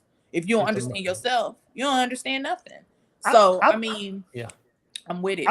I think when all of us are gone, I think that I think it's going to be a stage like right now, our mentality as a people is like the crate challenge. Going back to that, I think there's going to come a point in time where we wake up out of the trance and we are in the mental space, and then it'll be more of a valuable conversation, and they'll look back at conversation like this and say, you know what, like they had the idea, but we just weren't ready. And how long that takes, I don't know. Or is it going to take a grand event on the planet for it to happen? But I think at some point in time, like the world will have to reset itself. True. And I think this is a huge part of it. As much as I say I'm pro monogamy, I'm only pro monogamy because it fits me, it fits my world, it fits the culture I'm in, it fits my productivity. But there's another version of me that can entertain this. Like no front. Like it's just the world that I live in doesn't, And even with that, mind you, I'm pro monogamy for my personal choice, right? Because of how I'm set up. But I'm also wise enough to understand the benefits of polygamy. Absolutely. So I'm saying everyone is not like me or you, brother. Everyone have the same discipline, so on and so forth. Yeah. So I see the benefits of it. I think that part of the reason why it's so hard for us to embrace it because we don't have proper knowledge of self. We're living a culture that was given to us, not the one that we discovered ourselves or that we would come from. That's it. We don't have that knowledge of self. We're so far from it that even the conversation of polygamy is like, huh? A lot of people it don't even make sense, but it's because the mindset is not there. Yeah, we don't have knowledge of self. Yeah, and I agree with that too, Sean. Like my marriage right now, it is a monogamous marriage, but again, I do see how that type of marriage, a different type of marriage, can be beneficial for building. It's just but if we determine that what we're doing just together is not enough, and we want we feel like we can ramp it up, then let's have that conversation, you know? And then, of course, I trust him enough to know that if we were to bring in another woman, it wouldn't be a complete stranger. It would be someone we knew. She wouldn't be, you know, a troll. She would be, you know, like a beautiful woman. So, yeah. When you open it up, you're going to attract what you're supposed to get. Exactly. You know? Yeah. That's where discernment comes in at. Yeah. That's it. Yeah, that's where discernment comes in. Yeah. Mm-hmm. You know, going back to the sex issue of it, Brother Murray said, I always said that when I find two wives, that group sex was not happening. Yeah. I think, I think that's where the Western mind goes when the conversation is brought up. Right. Absolutely. Like men and women, it automatically goes to, well, what are we sleeping at? Are you touching the, you know, we're on the other side of the water. That's the last thing they're thinking about. They're thinking about how is this going to affect our people 300 years from now. It's a whole different mindset. Go ahead. Because again, you resting in your lower self. You know what I mean? You're not supposed to be resting in your lower self. You're supposed to be in your higher self, and that's why conversations like this can't be had on a grand scale, because people are not willing to take away from being so low vibrational and start ascending a little higher to even hear the perspective of, you know, potentially doing something like that. I don't think it has to have a benefit. Like Vicky said, it has to. There's no way, shape, or form should you come together with another person unless they are bringing value to the group, to the conglomerate. That's even in business. I say it all the time. Value in relationships. That's in business. Everybody plays their role. That's why they can akin marriage to business, because it's the same type of structure. It's about the bottom line. What is the common goal? So how are we all going to come together to make this work? That's it. I'm looking at what Brother Tyrone put. He said the wife picks the next wife, and Brother Tyrone called in earlier. Yeah, that's what I. And he was very knowledgeable on this subject. He was very knowledgeable, mature, informed about this subject, and spoke a solid case. And he's saying that the wife picks the next wife, and that makes sense. So what are your thoughts on that, Vicky? You feel like that's a solid option? Like if your man is going to have a second wife, then you should have the final say so, or just a part? I do, and I feel that way because Derek has told me so, that if we ever got to that point, and of course he always emphasizes that the marriage never has to go there. He always emphasizes that he's very, you know, pleased and satisfied with me and the peace I bring to his life and all that. But if we did, he always tells me, like, if you don't give it a go, I'm not going to do it. It don't matter how bad or what kind of money or business, whatever. He's like, if you don't like it, we're not going to do it. Yeah, that respect has to be there. And I never thought about that because in my mind, I just thought about a man saying, hey, honey, I'm home and I got somebody with me. Hey, you know, sure on me, that's how I picture it. But it makes sense. It's almost like a check and balance if the wife picks. Right. You know what I'm saying? That makes sense. Because the women, we understand all the little intricacies, you know, in and outs of females.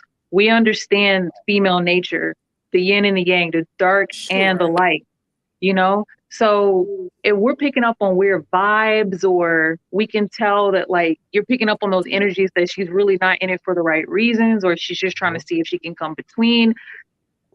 A woman who's in touch with herself and has healed, as y'all spoke about earlier, we're going to be able to tell. We're going to feel that. True. So it's like, I think you blinded by the yams. This is not what it is. We got we got to pick something else. Evan, I never thought about, you know, a woman choosing, but that's a check and balance. That's fair, you know. I would agree with that to an extent as well, especially if it's in the right spirit, the right intent, because who knows you better than your wife? True. Right. You know what I'm saying? And your wife, when you talk about a home, your wife run your home.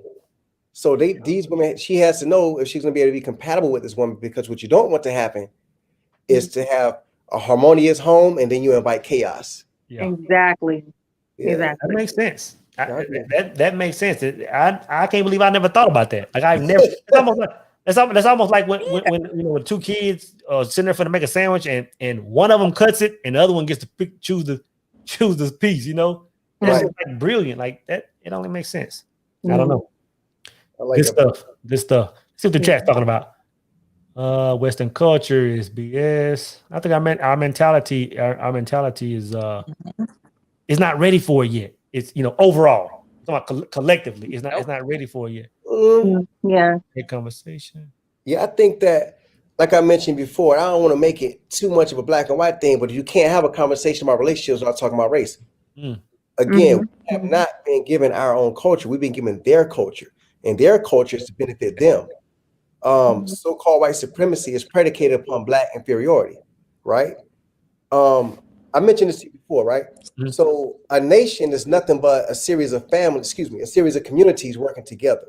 Mm. A community is nothing but a series of families working together on one accord, right?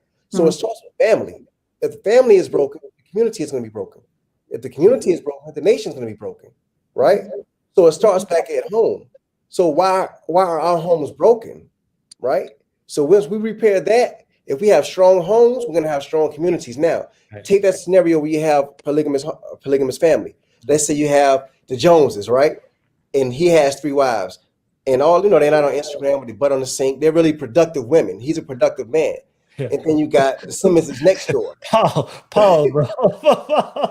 bro said with the butt on the sink. I like how he snuck that in there. Yeah, because that's how they move.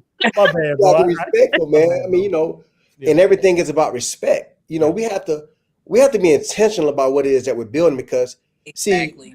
we're doing too good, so we don't realize how bad we actually are, right? Mhm. We have the illusion of doing good. But when we break it down and we realize that we're really doing bad in the grand scheme of things when it comes to wealth and resources, we have this conversation differently. If we're having a conversation about polygamy and the first thing our mind goes to is sex, we need to go ahead and just change the subject because we're not ready. Correct. Agreed. You're right on Correct. that. I was looking at what Brother Maurice put. How do we train the children into the system? But I was just thinking about it as you were speaking. I guess it would be it's not like you would. It would be the norm. No different than we're teaching them right now that man and woman is this. They would just be taught a whole different structure. Like now, By example, you lead by example. Yeah, very true, very true. I have an 8-year-old. I teach him that right now. Yeah. I tell him right now, look, you have a right to have more than one. But I also reiterate, you got to be an exceptional man to pull this off now.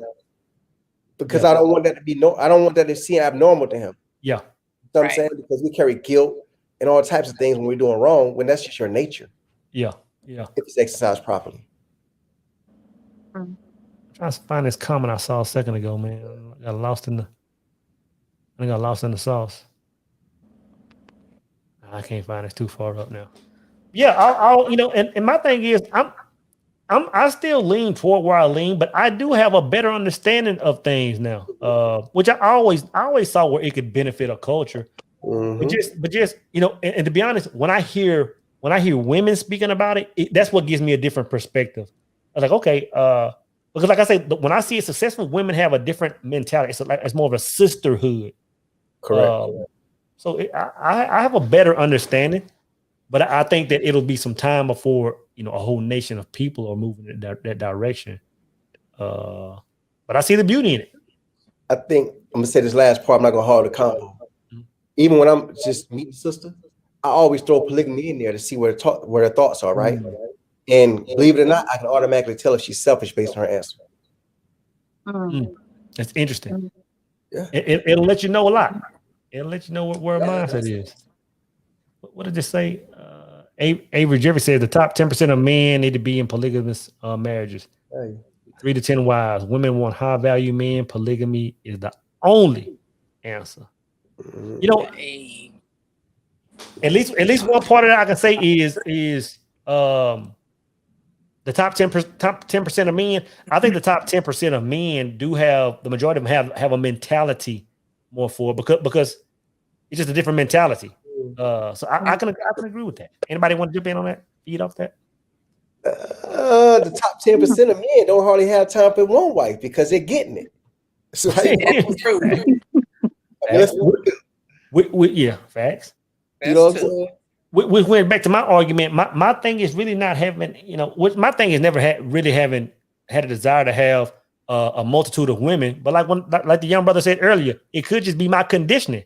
Correct. That's what I grew up thinking that. So why would I think anything different? So Right. I'm like, bro, like that Right. that's a real thing, you know. But it comes down to like that's the way I'm set up, like my time and energy.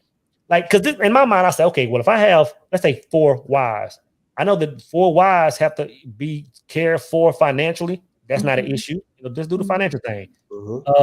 Emotionally, you know, and sexually, all those other areas, okay, no thing. But my time is where I fall back. It's like, man, I require so much time as a human being in an alone sector. I can't see myself with more than one. And that's really the thing, you know. Even if I was in a polygamous society where it was normal, that would still be my issue. It's like, man, I don't know if I can distribute this much time amongst more than one. Let's unpack that too and address that. When you start talking about moving for polygamy, defining what a 10% is, a 10% man, that has a whole different connotation in that context. Like right now, we define the 10%, I guess, what, 300,000 and better? You know what I'm saying? That shouldn't be what qualifies a man. We already had this conversation. Oh yeah, I agree 1,000. But when you start talking about 10% in polygamy, those are 2 different conversations. Because a person who's making 300K and better, trust me, you only have time for one woman, more or less 3 or 4. But also, if that's what you're focused on, you're not focused on building anyway. That's why Jeff Bezos, all of them getting divorced. Why? That's a lot. So when you start talking about polygamy and building, again, we talk about building. I think we have to reconstruct our perception of 10% and 5% and high value and so on and so forth. I think it goes back from monetary, going back to principles and discipline and vision and focus. That's what you assess your manhood by. That's why I always go against this whole high value notion. I'm like, yeah, I believe in a high value man, but it has nothing to do with his dollars. Now once you have a man with certain traits, his life is going to turn into dollars, but that's still not his foundation. Any man that leads with that, that's the key indicator that he's not a high value man. Absolutely. The money is a byproduct. It's a byproduct. That's it. Of the man being on his purpose. Absolutely. And doing what he has to do and not prioritizing getting laid. Yeah. You know? That's true, and the irony, even with those types of men, they don't even focus on it like that. In America, trust me, you cannot get there chasing tail. I promise you can't do it. It goes back to what Napoleon said. You know, a man that can't control his sexual appetite, or the man that can, he said that man will never see poverty. You know, it's that crucial, man. And I had to live that thing. I had to live that thing to understand what he was saying. I was like, yeah, bro, you can try to be out here running these streets and chasing this. Yeah, man, your life is gonna be screwed up. Which is why I go back to saying polygamy is not even about sex. If you're talking about sex and polygamy, started off, it's the wrong conversation. True. Right. It makes sense, man.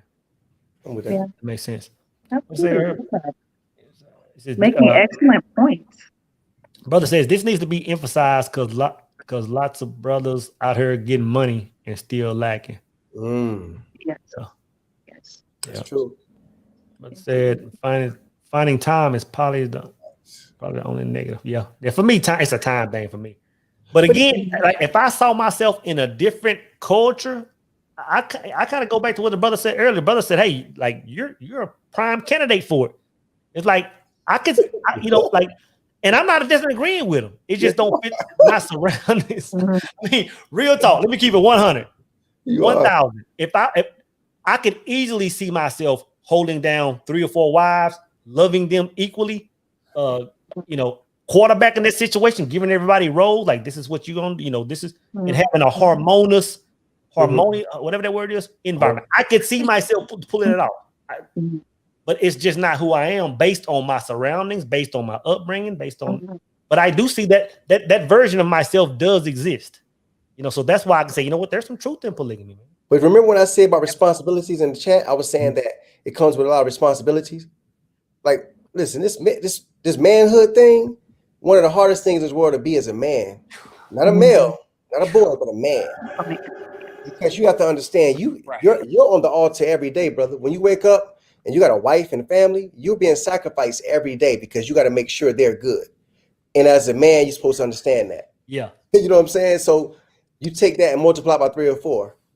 But that's why it's imperative that you choose the right woman or women if you choose to do polygamy, because they're gonna make, like for example, with me. Look, I'll be in here. I'm on the grind. I'll work at 2 and 3 and 4 o'clock in the morning for a woman. You know what I'm saying? I probably wouldn't eat, neglect myself because when I'm driven. I want what I want. Yeah. So that woman in my life adds balance. When I don't have a woman, see, I'm off balance. Hey, hey, that's heavy, bro. Hey, say that again, because a lot of brothers don't. You need to say that again for the people in the back, because a lot of brothers that don't agree with that or don't understand that, they don't understand the dynamic. They don't understand the nature of a woman. They don't understand the dynamic of a woman. They don't understand the power of a woman. Right. A man, I've always said that a man with the right woman is so much more powerful. Absolutely. Yeah, listen. When I do my man talk videos, they think I'm chauvinistic. I'm like, are you kidding me? Listen, every single thing, when it comes to my career, my business, I'm telling you, I'll be the first to tell you proudly, a woman helped me at every juncture of my life where I thrive. I thrive because I listened to a woman.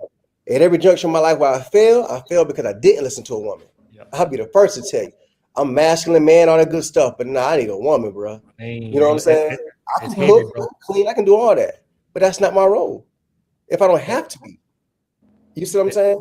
That's man. I'm telling you, I'm glad you said it, bro. That's a lot of men don't understand that, and that's why when I'm, when I hear a lot of guys, when I hear masses of men saying, "Don't do this and don't talk to that," I get it, man. I understand it, and it's like the place you're coming from is a real place. Your experiences are a real thing. But once a man, elevates himself spiritually and on all those right levels, he sees the world different. See, the thing is, the majority of men see women as something that they're something else. We see them as a detriment or a crutch or something that's gonna bring us back, brother. When you understand it, it's like, man, a woman can catapult you, bro. Like it's huge. But see, but it's got to be the right one, because you got to understand the wrong one can take you down just as fast. I was just going to say, it goes back to accountability. If those brothers are saying that, they're projecting because they chose bad. Yep. You know what I mean? That's it. Yep. You attracted that one because you're vibrating at low frequency. All you saw was hams and yams, and you see what I'm saying? Yep. But when you understand what it is, when you're on your meditation strong and you're praying and you're asking the universe to send you what you need, you're gonna get exactly what you need. Now, if you mess that up, that's on you. Yeah. And Soul, excuse me to cut in. I don't want to cut you off. I do have to go in a few minutes, but I wanted to tell you something, Soul. So you're saying that, you're perfectly fine with monogamy and you don't see an alternative way of having a relationship as the right path. But I just wanted to let you know that what you're doing for the Black community, for men, for women, but especially men, correcting a lot of the wrongs and helping men get through a lot of the childhood, even adult traumas, going within to understand themselves. Maybe they didn't have the guidance or the leadership. Like what you're doing is essentially establishing so many other kingdoms. Even if it's not solely working on just your kingdom, your work for the world, for the culture, for the community, it's building up so many other kingdoms. And I pray that you have such a long life to be able to see this generational kind of like ripples in the pond of what you started 5 years ago. Wow, that means the world, V. Yeah. The world. I really appreciate it. Yeah. I really appreciate it. That means everything. So thank you on behalf of me and everybody. Like, thank you for what you do. Oh, definitely. And I think V, I think Brother Sean, I thank y'all for joining, man. Indeed. I appreciate y'all joining. I guess we're gonna go ahead and get ready to start wrapping this thing down. Thank you for having me as well. Yeah, thanks a lot, bro. We'll chop, bro. Indeed. Right, I'll be back on social media next month, so we'll be back and forth. Okay, bet. All right. Take care, bro. I sure appreciate it, Vicky. You're welcome. All right, thank you, Ilia. Pleasure to meet you. Bye. Nice to meet you as well. Bye. Sister Ilia, you have any final words, any closing words on this conversation? I think that us coming on this platform tonight brought a lot of value. I've learned a lot. I've learned a lot about myself. I've learned a lot about how people see the world as far as monogamy and polygamy. And to be honest, my views are still the same, but I do see a place for this in the future. You have any closing thoughts? First and foremost, I want to extend gratitude for you allowing me and calling me to put me on this platform about something that I have often talked about that has been very controversial in different circles. And I think that it's awesome, like Vicky was saying, that you're bringing this to the forefront and you have all of these really prolific conversations that you are adding so much value that you have no idea. You know, you'll be able to see this manifested in all of the different people that are, you know, expressing themselves in the chat, the people that, you know, are regurgitating the information, the people that purchase your different programs and so forth. Like, you're doing God's work, truly. Oh, thank you. You know what I mean? Thank you. So I want to thank you for sharing your platform with me and allowing me to express my opinions and my any wisdom that, you know, that I was able to Anytime, and this better not be the last time you're on here either. You know, we no, I mean, anytime man, you can talk for I'm days. here. Yeah, We can talk for days. So this ain't the last time we're gonna be chopping. Oh yeah, for sure, for sure. Thank you so much, sister. Thank you so You've much. blessed this platform tonight. I know you probably had a lot of things to do. I thank you for taking time out of your I schedule. made time. Thank you so much. Thank you so. And drop that social media again. That IG. Okay. Y'all can follow me on Instagram. I have all my links and everything on my Instagram. That's why I'm just giving my Instagram. It's Ilia Nikco, ILIA NIKCO. I'm typing it in now. And that's Ilia that. Nikco. Yep. And then in the bio, you can look at all my different links, affiliate links, if you need any discounts on anything, all of those different things. My graphic design, to inquire about the branding and marketing aspect of my business, and also my podcast and whatever else. Or if you just want to come by and say hello. And then also, you know, on my lives is when we talk. Yeah, for real. Yeah, you ain't gonna get it on my main page, but you're gonna get it on my lives. So yeah. Well, thank you so much, sister, for joining, and I'll definitely be reaching out to you again soon. Thank you so much. Okay, sounds good. Right, thank take care, you. sister. All right. Brothers, sisters, again, I thank y'all for making time. We've spent 3 hours, 33 minutes, and 14 seconds on this thing. I appreciate all the likes. I appreciate all the comments, the feedback. I think we've all learned something here, regardless of what side of the fence we're on. I think we've all learned something. I definitely have learned something. And until next time, it's your boy Soul Immortal signing out.